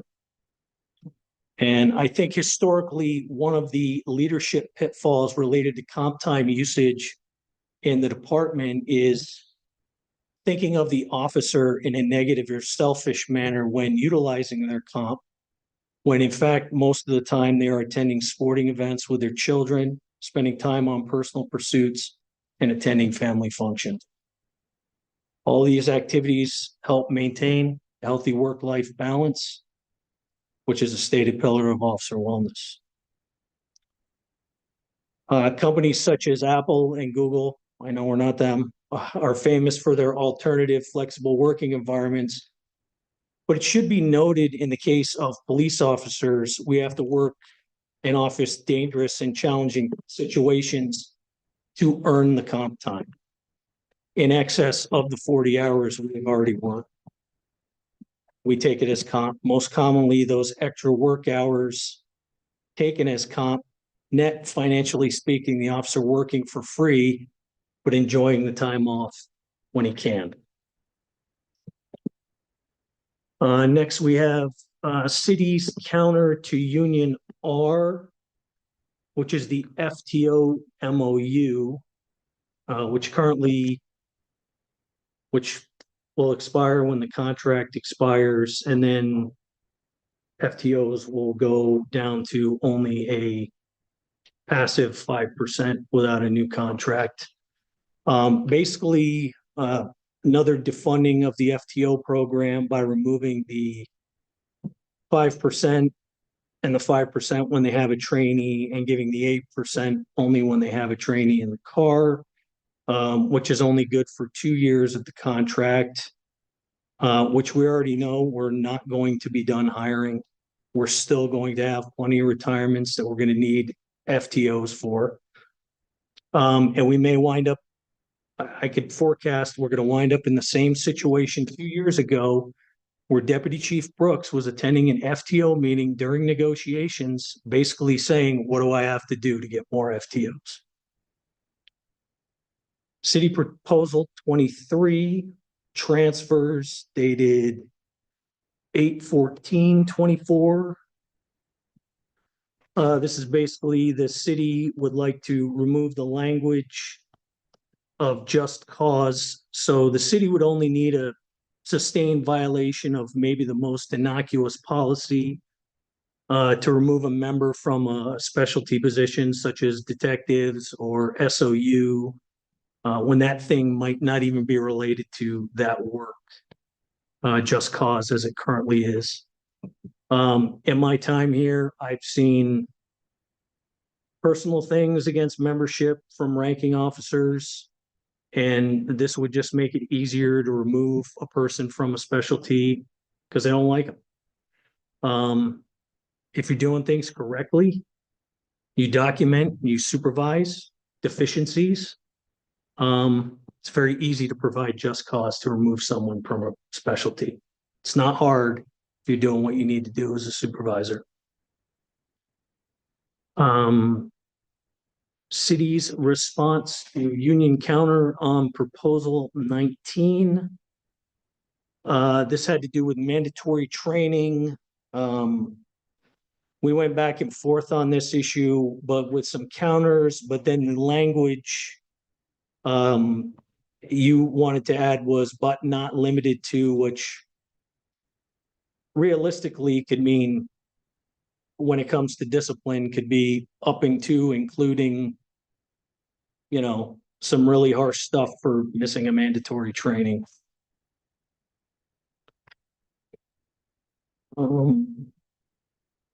City counter to union proposal, canine pay dated 6/6/24.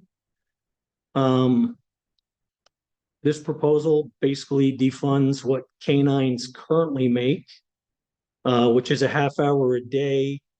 So total on their days off, they would 3 days off, they get an hour and a half of overtime to care for the animal and would give them 2 hours of straight time, which would be a decrease in what they're already being paid. What we had proposed was on track with surrounding agencies, and our proposal would have just increased the 1.5 hours on their days off to 3 hours of overtime on their days off. Still realizing that the federal minimum is a half hour per day. And we also dropped that proposal in the name of negotiating. That came off our list. City counter to Union L 6/6/24. That was on-call call-out pay, and that reduced currently gave everyone 3 hours, but took an hour from detectives who got called out with no increase to their incentive. And really, the detectives probably get called out more than anybody and are on call and upend their lives more than probably most officers do.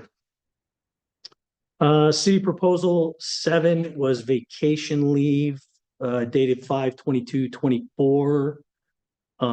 City wanted to remove notice to when our members' vacation balances reached 90%. And I believe that was contingent on us reaching an agreement on an increase to our caps by 20 hours, which it didn't seem the city was amenable to. And then finally was city proposal 9, working out of classification, which is basically contingent on city proposal 18 base pay.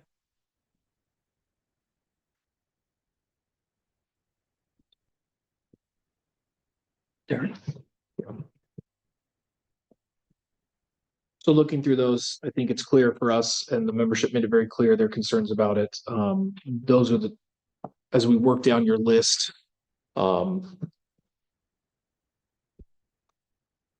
we've engaged on that package, stated our concerns about it. We've whittled ours down to our kind of what is our top priorities, and then we appreciate that the city has whittled theirs down in ascending order, what is most important to them.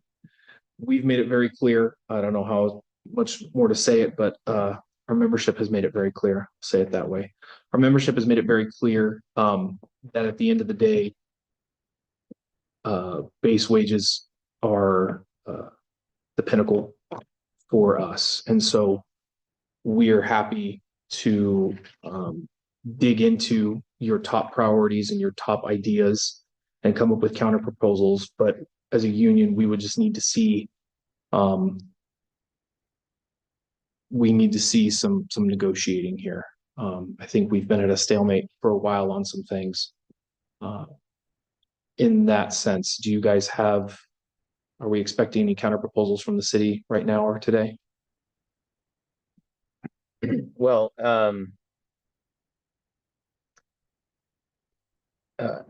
ideally, that's how things would go. I don't think we've seen anything from the union that allows us to do anything other than bid against ourselves, particularly as it relates to the non-economic items that we're looking for and that the union now understands clearly to be priorities for the city. So I'm a bit at a loss just because this is not, I would just say this is not sort of a standard typical cadence for a negotiation. We've put a number of things out there that we need consideration on, and rather than trying to problem solve together on how we can get to where we need to be on certain things, we just keep getting no. And so that hamstrings us a lot in our ability to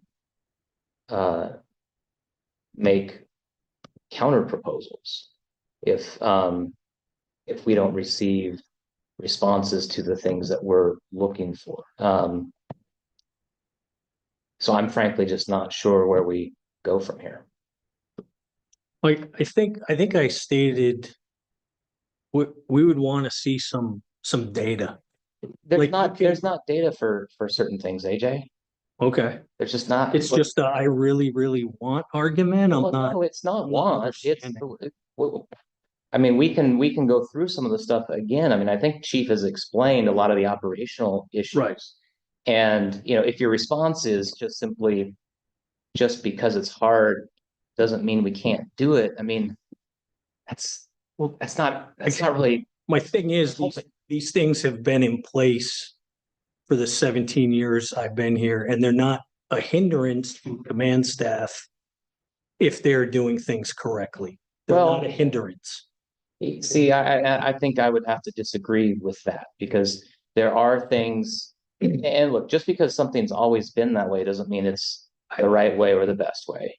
I And- agree with you.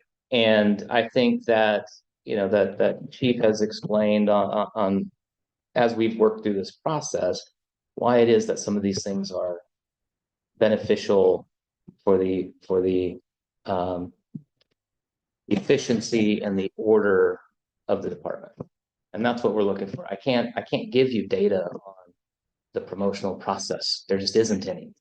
And probably several of the other things just doesn't exist. And so, I don't know what to tell you other than there isn't data on it, but the data is sitting here, a guy who's been in the chair for years, who knows how this works and knows how to run a department. But he hasn't proven that any of these things are dysfunctional. Like I haven't seen. Well, if that's the standard, Well, I mean, it is the standard to work with us. I mean, if we want to work together, if we see something together that is a hindrance that, is not being effective for the department, then obviously that would work, but the membership is not getting that from current Chief Weiniger. So for an example, when we talk about shift change, currently our training division staff is scheduling multiple academies in a year. They're also scheduling block training or overlap training or quarterly training, whatever we're calling it these days. And they're taking into account dates when those trainings are occurring. They're taking into account how to best schedule those to try to avoid excess overtime from officers having to be backfilled. And in the middle of that, when they're looking out and projecting for the year, say it's September 5th, and we're looking at scheduling a training for March or April, we can't look forward to that date and see who's on duty on what schedule and what shift. So we can't plan the training to minimize overtime, to allow for different shifts of different officers to attend that training on duty versus off duty. It becomes a logistical nightmare to try to plan more than 4 months out because we don't know who's going to be on what shift more than 4 months out.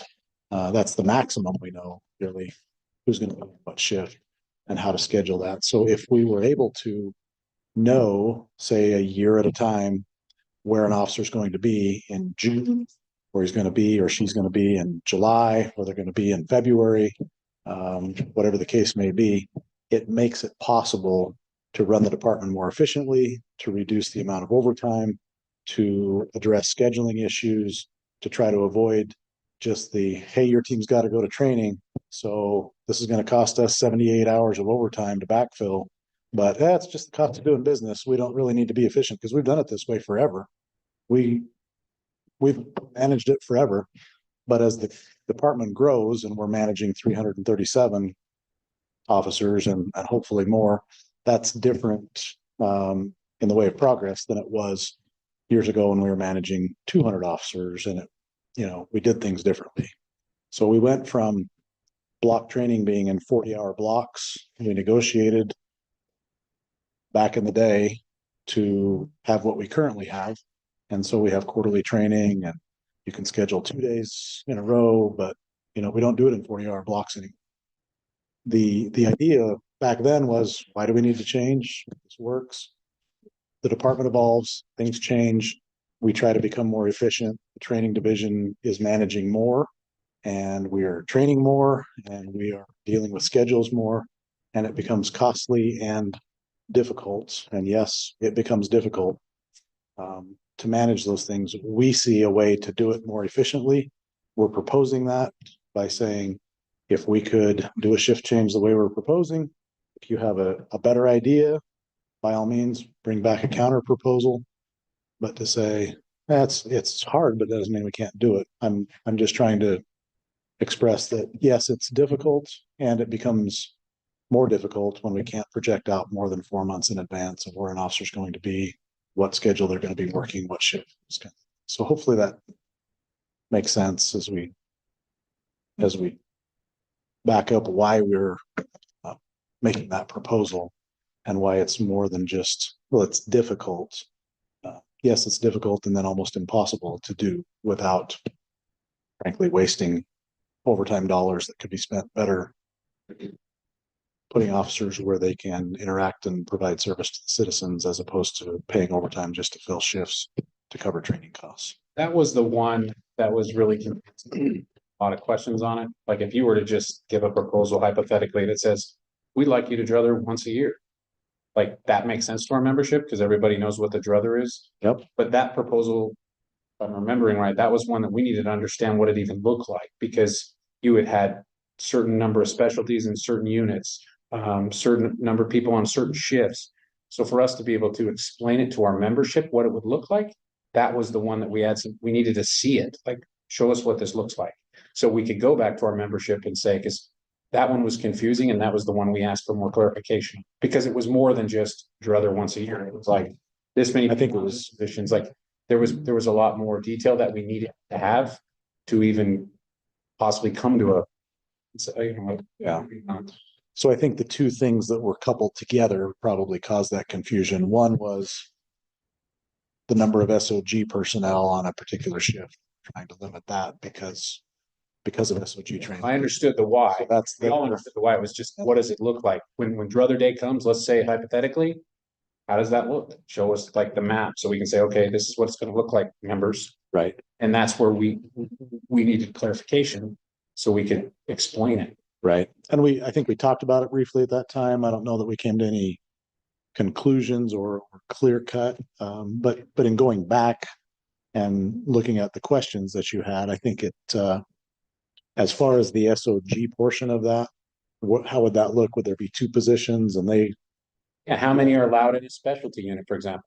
Right. Or what if your whole team is 5 specialty, right. you're gonna kick 2 of them off? Like that's where the confusion is. And it's a fair question to Absolutely. our members. It is. So that's why we needed a roadmap, explain what that looks like. Druther makes sense. Yeah, Okay. every January 1st, that everybody can understand what that is. Whether they get behind it, I don't know, but it makes sense. The other stuff didn't make sense. Okay. And that's what we need some clarification on that. So that kind of answers your question, Bob. There was some of these that we couldn't explain to our members because we didn't be able to see what it looks like. Because the druther process is obviously a pretty important process to our members. It has to do with seniority, it has to do with shift times. It is. So are you looking for a proposal from the city to spell out clearly and perhaps separate those issues so that you have? Well, I believe you have them separate. Well, no, actually your shift, SRO one, my apologies. You have the shift change limit on SOG. Sorry, continue. Yeah.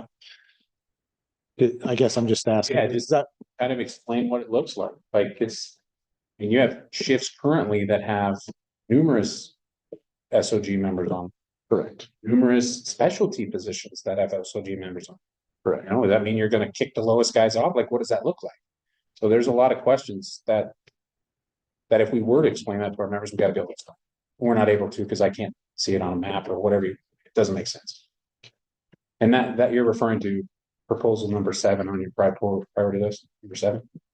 I would assume, yeah, city proposal 21, if I'm not mistaken. On the list. So I think at this time, Correct. Todd, right, you guys have we have sent you a counter proposal. Where we sit, right? We just went through that. There is some clarification points that we had asked for. Beans didn't ask for clarification on every one of the 18, or 17. He just there was a few that he did make notes, so you got to explain this more, including the one we just talked about. So, I mean, we all agree number 1 is pay and benefits. That's our pay, right? That's our number 1 on both of our lists. So there is room to move. We say a proposal. Let's keep going. Yeah, I guess I'm not seeing it quite the same way. I mean, I appreciate specific questions that you have around some of the proposals. That's actually helpful. That's something that we can talk about. What we can't do is go back and sort of in the abstract guess at what the questions are and put together a proposal that tries to anticipate those questions. So the more specific questions you have about the things that we've proposed. We're happy to consider those and try to come up with something that's responsive to those, or at least addresses, helps make clear at least how we're thinking about it, and then we can talk about that. So that those types of questions I think can be helpful. I don't know that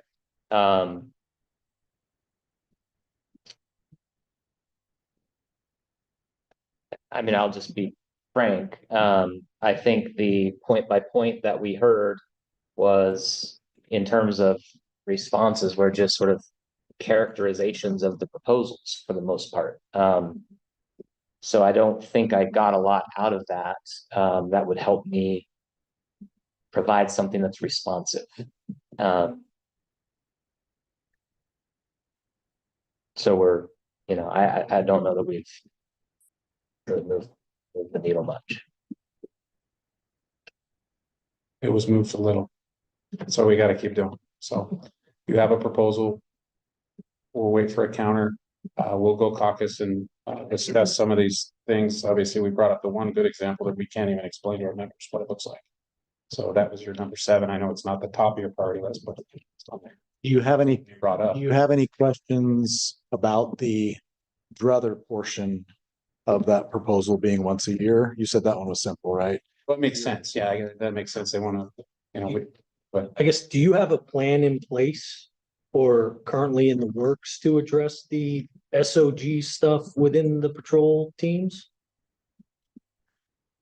Well, currently we don't have the ability to. Like we can't just go set three SOG members are allowed on swing shift Tuesday through Friday. Right. What I'm Have What that. I'm asking is, do you have some sort of plan to say, hey, this is, far as a- we're asking for this. This is how we think it's gonna look. Do you have something in the works on that? That's my question. Something that we can bring back and provide to you as Yeah, clarification. of how it's gonna look. You have something in the works on that right now? We've discussed that. We don't have a proposal ready for you, but we can certainly prepare that if it would be helpful.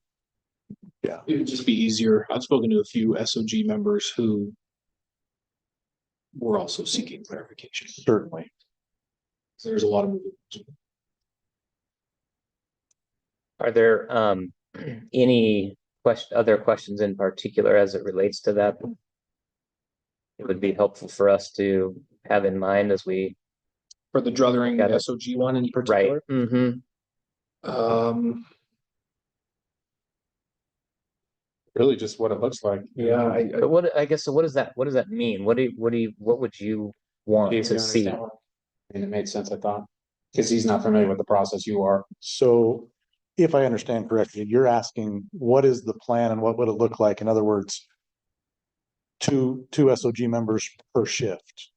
And how do they druther into that? And once those are full, how does that mesh with seniority overall with ADA numbers bidding for shifts? That's what you're asking. Seniority on SOU. because Seniority on That plays a factor too, does it not? I'm not aware of seniority on SOU playing a factor currently on any selections. I think people bid their shifts strictly by ADA number, not on time, anything to do with time in the SOG. Well, and that's just one unit that we keep speaking of, but I mean, you got other units too that would be affected by this. Besides patrol, you mean? Right. it interacts with a lot of other parts of the contract. It's messy quick. And so and I could see where the city's trying to understand. For us, we were also trying to like predict and try and understand what that would look like. And I just felt like that was really shaky ground to try and forecast all that. So we can put together something that would clarify what it is we're seeking for. you. Okay.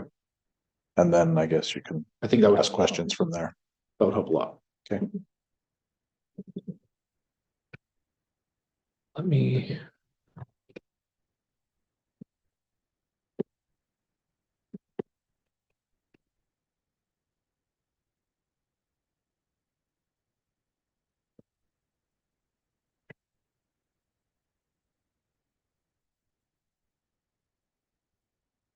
Knowing that the promotional process is fairly high on the city's priority list, Do you have any questions about the proposals related to that? Or No. there's a clear understanding there? You just, Why would you want to remove the union check and balance, the audit for that? And not give preference to internal sergeants before outside candidates? That's a fair question, I think. two completely different questions, yes. Correct. Number one, why would you not give preference for internal people who pass the test? And then number two, why would you take away unit audit function? I'll address the second one first. What role currently has the union audits that process? You have a union member in the process. What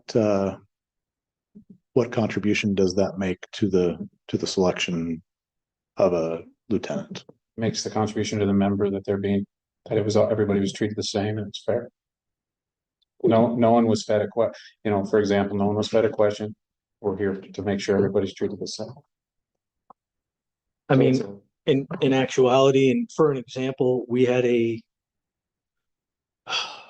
sergeant assessment years ago where a union member was present on the board because union members or a union member audits the sergeant promotional process. And there was a question that, but I'll tell you the question was, do you have anything else to add?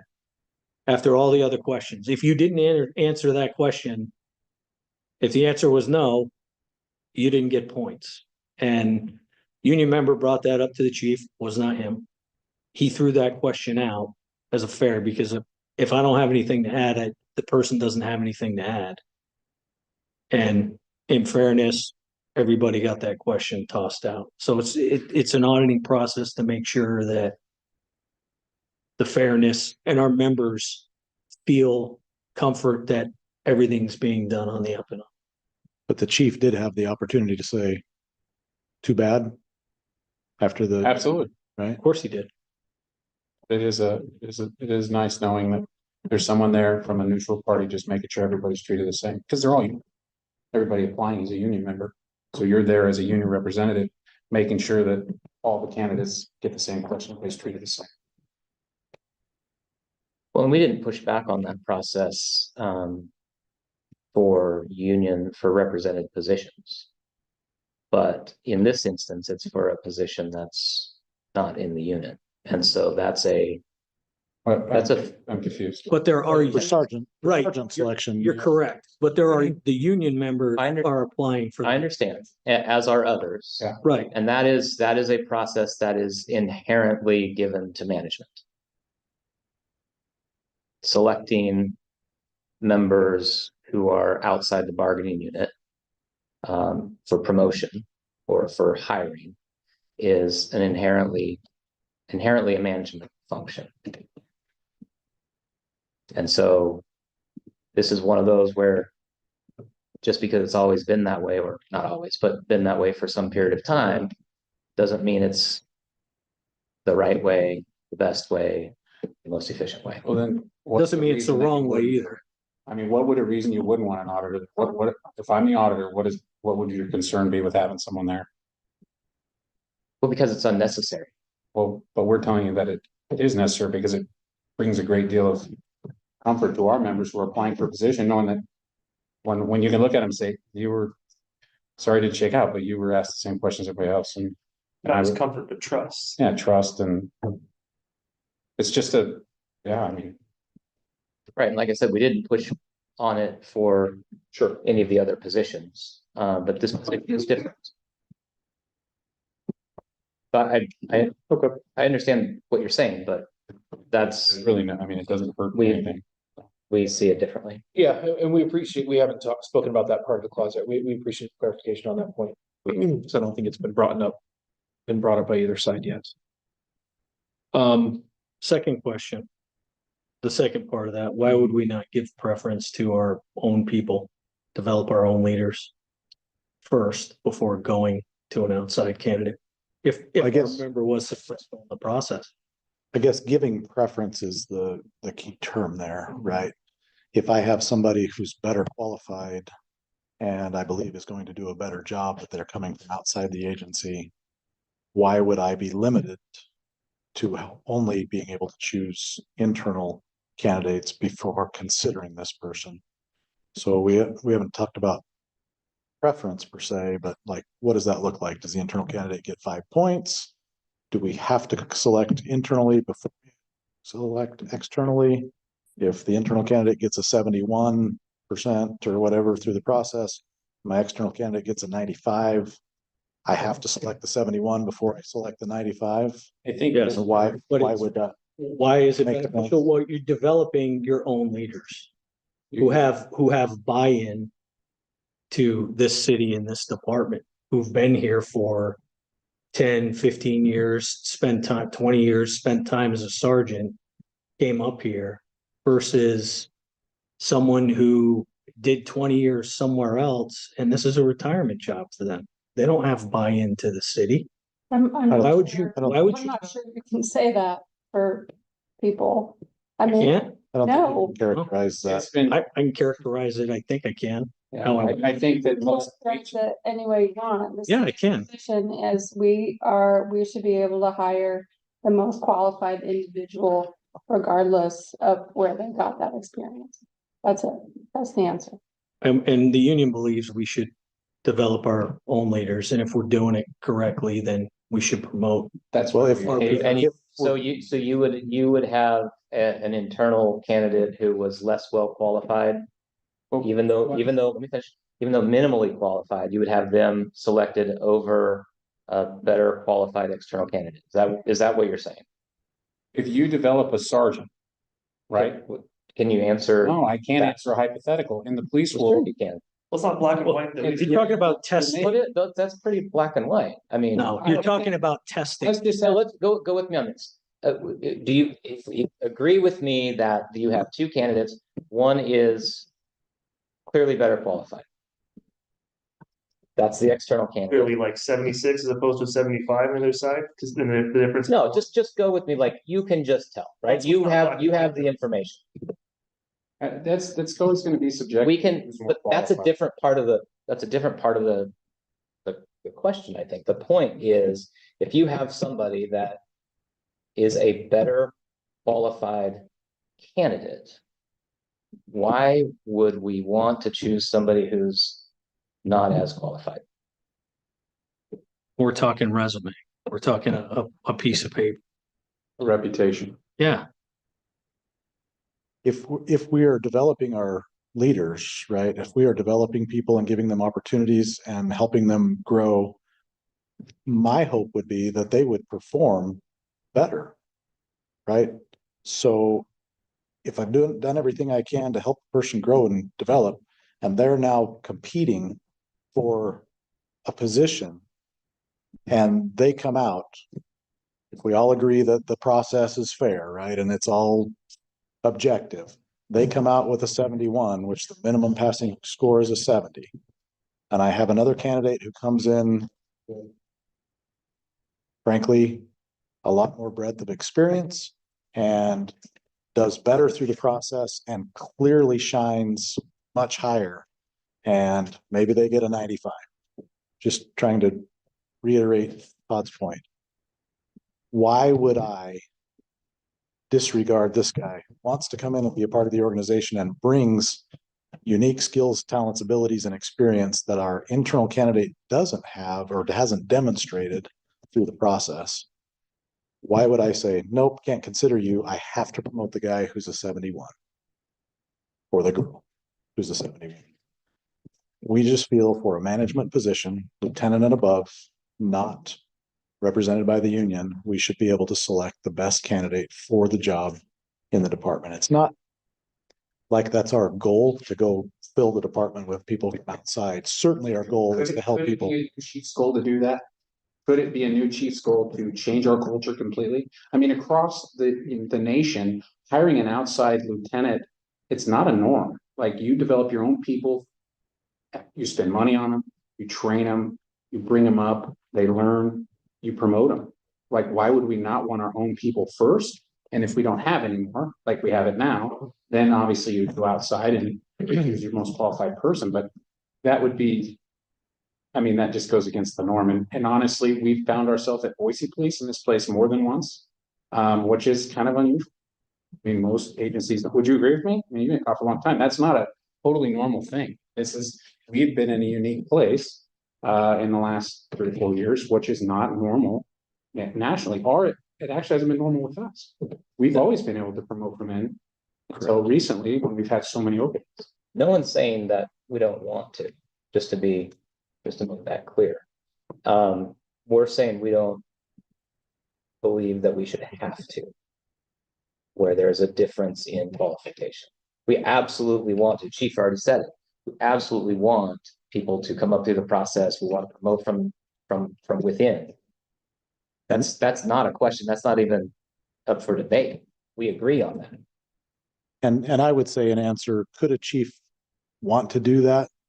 I suppose he or she could, but I can't imagine a circumstance where they would want to unless an agency was completely broken, right? Which I don't see or foresee this agency being completely broken. We are nowhere near that.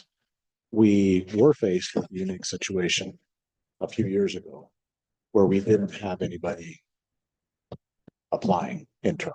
But with that said, like you just said, it hasn't been a problem. We have promoted successful sergeant candidates. We have promoted successful corporal candidates. I guess I'm still not understanding the process is in place that works. It is working. I don't, why do we want to gut it? Why would we not want to do, I mean, if no one puts in for sergeant, there's a process, right? So I don't see what the concern is with the process that we came up with 2 years ago. Well, I would say the process isn't working or flawless, as evidenced by the fact that we still have pending grievances. But do we not related to that process? promote? We said that didn't work. How many Well, sergeants have we promoted since you've been to lieutenant? since I've been in the department, Well, okay, the last couple of years. right. You have people promoting to lieutenant from the sergeant position. Have you had problems with them? By and large, I would say there have been issues here and there, but not overall. And then with the corporals that you've promoted to lieutenant, have you had problems with them? By and large, I would say no. And I think the process works. And these are the questions we have on this one because we're not sure. You know, we'll look at it again. We're happy to do that. But as we're sitting here talking, it actually works and it is working. And so, But it could work better from the department. I don't see how can it work better?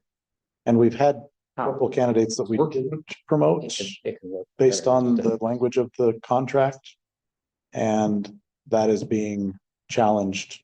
And I see that as an issue or a problem that does need to be resolved, that needs to be addressed in the contract language so that we don't have that same issue or problem in the future. Okay, Makes sense? Yeah. that makes sense. Okay.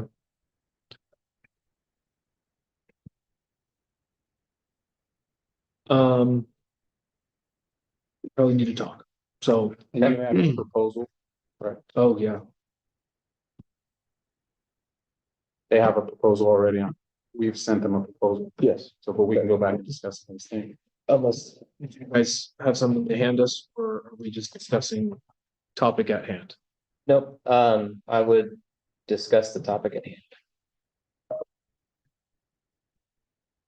Timing, what do you think? 150? 33? Knock on your door at the. Let you know, touch base at 2:30. That sounds fine.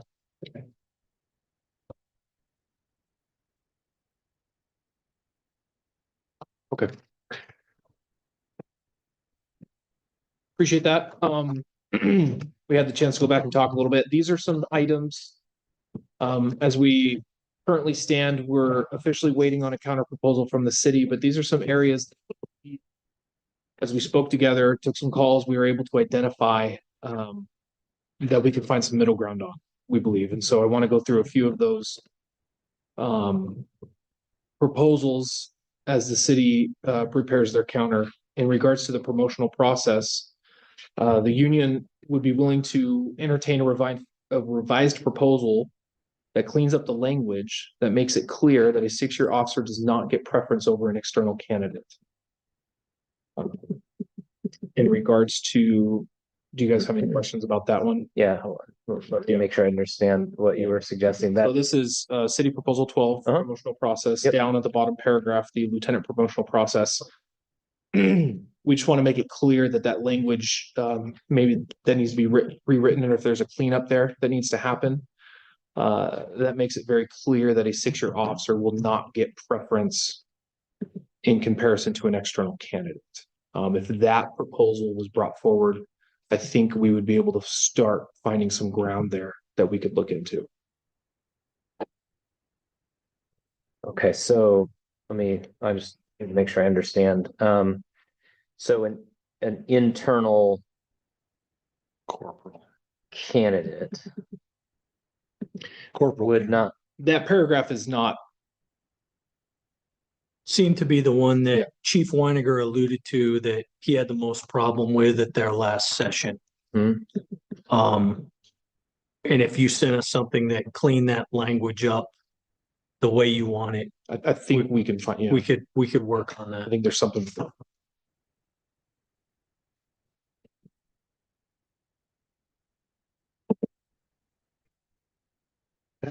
Um, you understand that I do.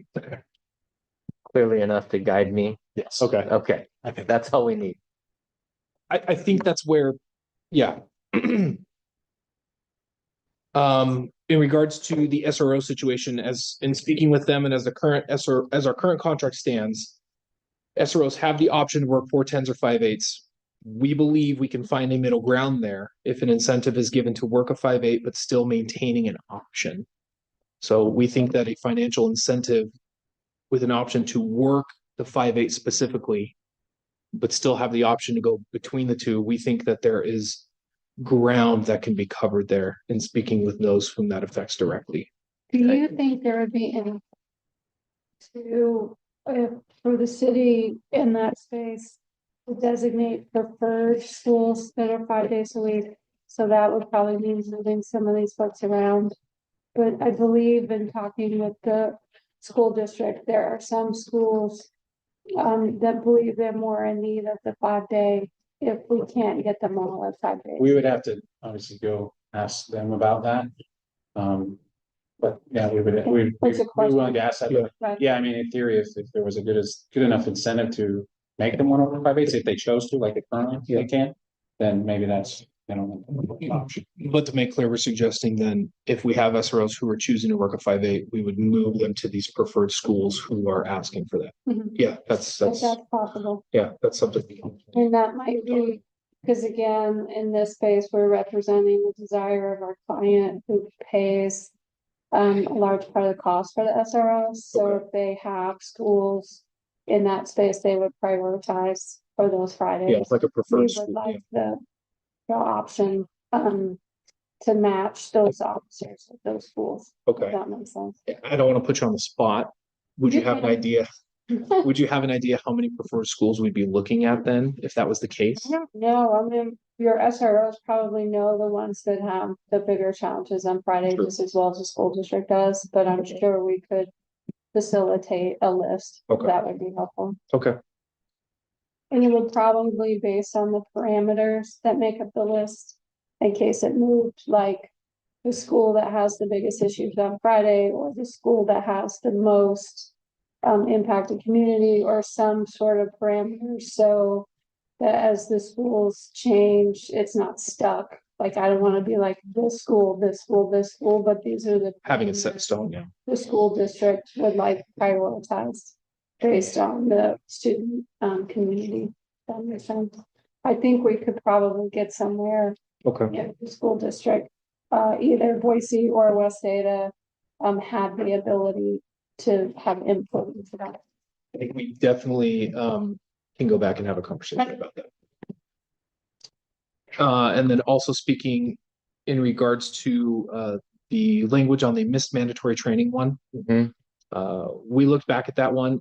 We think there's a lot of room that we can negotiate on if the language, but not limited to, it's either removed or rewritten to where are subsided. Okay, so let me get back to that because That's going to be what we did, yeah, I just pulled it up. okay. What we did Mhm. was try to be responsive to that. That was our effort. So I don't think we can go back and just try to draft something else. I think we need to have a conversation about Okay. where the heartburn is on your side and whether there's a way to navigate that through Yeah. the language. I mean, that's fine. I think the phrase "but not limited to" is the only thing holding us back from being willing to TA that. Okay, that's If we said under these circumstances and spelled them all out and didn't say, Yeah, or just including. our fear was as Corporal Veens brought up earlier, but not limited to, it just All right, opens that door for I who understand. knows what. And so Yep. that's our concern. We appreciate you guys' giving for the family emergency. We appreciate that.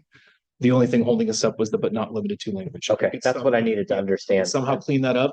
I think we would make a lot of headway on that. If it was something beyond that, I needed you to explain it to me, but Yep. that's I understand what you're saying. Okay. Just at the 35 minutes that we had, those were the three that we were able to come up with. Okay. No, appreciate that. That's helpful. So at this point, I'm assuming you guys will need to caucus. And if so, No, actually, we want to have a follow-up conversation on the I have SRO on the mind, on the SOG issue that we were discussing. So the druthering one. Okay. right. so I think conceptually, we want to make this as simple as possible, simple to understand, simple to navigate, make it all happen. Okay. I got a list of all SOG members in the department and where they are assigned. So we currently have, and not including sergeants or lieutenants, right? We're just talking officers, Line level. SOG, whether that's SOU, CNT, or EOD. There are 15 currently assigned in the patrol division. So 15 SOG officers in the patrol division. Our proposal would be that we assign two, and consequently, there are 15 different shifts that you could choose in the druther process in the patrol division. So 15 different possibilities that you could choose. Our proposal would be that you designate two SOG spots on each patrol team option, thereby giving those two spots, if you're druthering and you are next up on the list, right, in seniority, if you're a member of SOG, you can pick any of those 15 teams as long as those two spots on each are not filled already. So once, say, a day shift, Tuesday through Friday, those two SOG spots are filled by seniority, ADA number, because that's how we bid shifts, then Seniority in the unit through SOG unit. yeah, Okay. SOG unit time in that doesn't matter as far as druthering, right? It's all done by ADA number. So you druther for those two spots, then that team is full for SOG members. They would have to pick from one of the other 14 teams available. Once the next one is full with two positions, then you can pick from the next 13. But once the two positions per team are full, then you would simply be blocked from selecting that, even if there are other positions available. What that would result in is if somebody was a member of SOG and they wanted that Tuesday through Friday day shift, whatever it is, and they can't get it, they have to decide what's more important to them, correct? Whether that's the patrol day shift they want or being a member of SOG. We recognize that that would be what it comes down to, right? Okay. They have to decide that. I don't envision most SOG members choosing the shift over the allegiance to the team, but certainly I recognize that's really what it boils down to. Okay. We believe with 15 options 2 per team, but that gives quite a few options for them to choose. We would be removing any worries about other specialty units. Looking at the stratification of where they all are in community outreach division and CID. I don't believe there are any specialty teams that have more than 3 SOU members on or SOG members on them currently, with the exception probably of narcotics. I think they might have 4, but either way, we would remove, for sake of simplification, this just applies to the patrol division. We're really trying to make it so that patrol teams are not decimated when a training or an activation comes out. Okay. So that is the clarification that I believe you asked for. I hope that provides it. And that is how it would operate in our minds. If you have a better way, if you have a better proposal, knock yourself out, I guess, we'd be happy to hear it. Okay. But what I'm hearing, not a member of SOU, but it kind of penalizes a member of SOU to druther a shift by seniority, right? Because if I only have a couple spots now because I'm a negotiator, or specifically in patrol, I'm a negotiator, or I'm on the bomb squad, or I'm in entry, or I'm in sniper. Now I'm limited because of this extra stuff that I do. Now my preferred shifts are going away based on my seniority. Is that fair estimate? Yeah. Because you're saying I got to choose between the two. Do I stay on SOU and provide this service to the department, or do I dump SOU because I need to work day shift and there's only 2 spots over there? Does that make sense? Yep. So it's really, you Sure. agree with that? You're kind of It's a choice. penalizing them. Yeah. It's a choice. Well, I don't know if it would be, I don't know if I would say penalize. I would say limited. Yes, we are limiting that. But in looking at the patrol shifts, at least last shift, I don't think we had any teams with more than 3. And I think there was only 1 team that had 3. The rest were 2 or less. So we're not trying to necessarily shake up the apple cart, but we're just saying this gives us the ability to spread those resources out over the shifts. It kind of is happening organically now, but what we're trying to prevent is all of a sudden 6 officers decide they want to work Tuesday through Friday swing shift, so they all druther to that team for whatever reason. That puts a pretty big crimp in the department's ability to manage those resources when we have an SOG call out, training, or incident. So Correct me if I'm wrong. If I'm hearing this right, it's not an issue right now. We're worried it could become an issue. Is that what I'm hearing? correct. Okay. My understanding, it is not an issue right now. It has been an issue in the past. We're trying to prevent it from being an issue in the future. Okay. I remember my patrol days, frankly. I think Sergeant Rogers was Tuesday through Friday swing shift, and there was a large contingent of SOG folks that worked on that team for him. And when they had training or they had an incident, it was a pretty big difficulty for the department to fill those positions. Okay. Well, we definitely appreciate the clarification on it. It's going to make it a lot easier for us to lay this out a lot more simpler. So those who it affects can, and the membership in general, can see how they feel about it. Okay.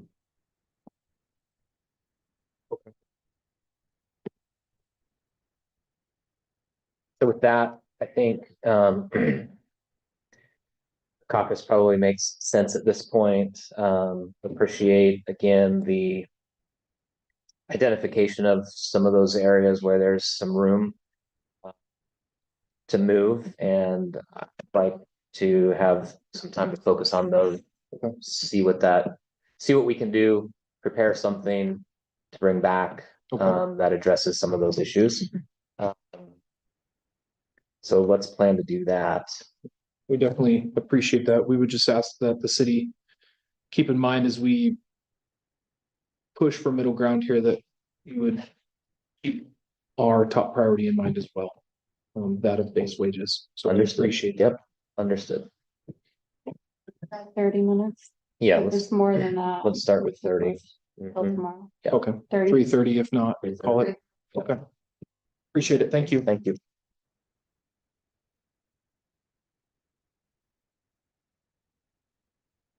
Okay, do you have anything you want to start with? Otherwise, I can jump in.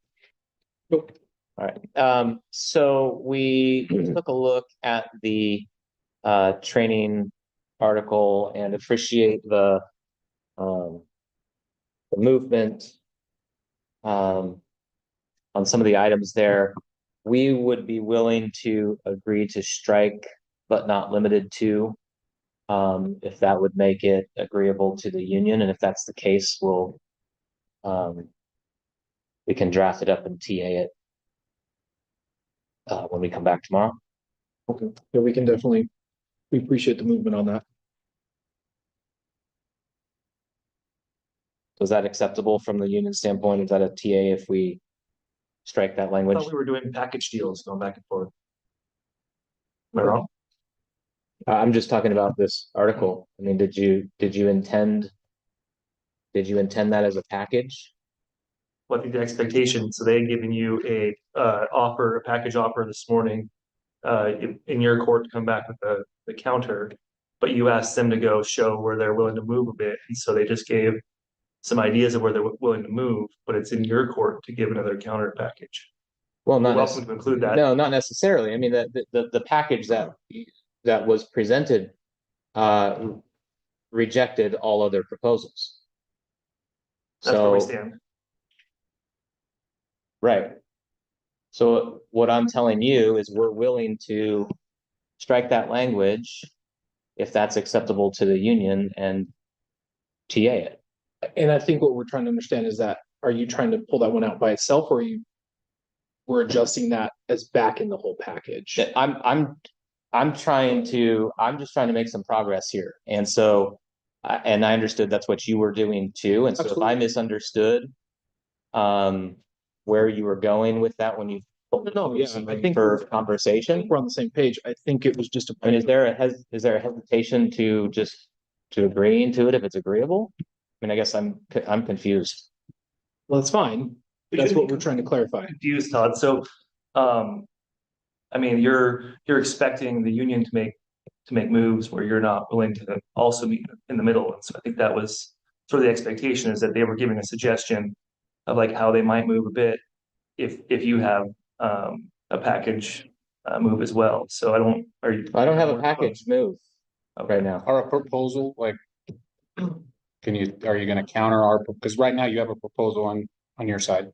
Mhm. And so then we gave you some room to move, we gave you some options, and now we're just waiting for you to give us another proposal. Your counter to your next proposal, if you would, so we keep going. Well, I guess we'll need to do that. I mean, before if that's what you want to do, it seems to me there's some areas where we could move and keep going in the right direction. But if that's not what y'all want to do, then I mean, you control your side of this process. So if you don't want this, just tell me no. I guess, can we hear everything you have to offer today? We can.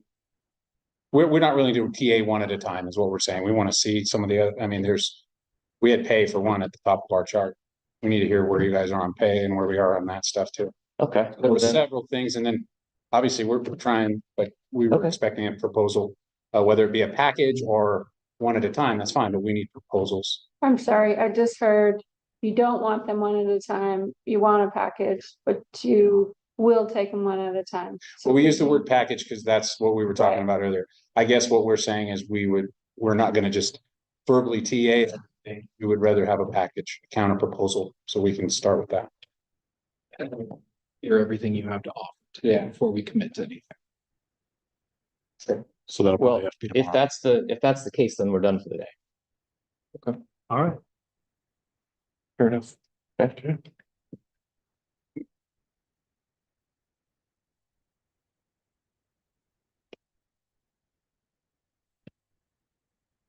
At 9.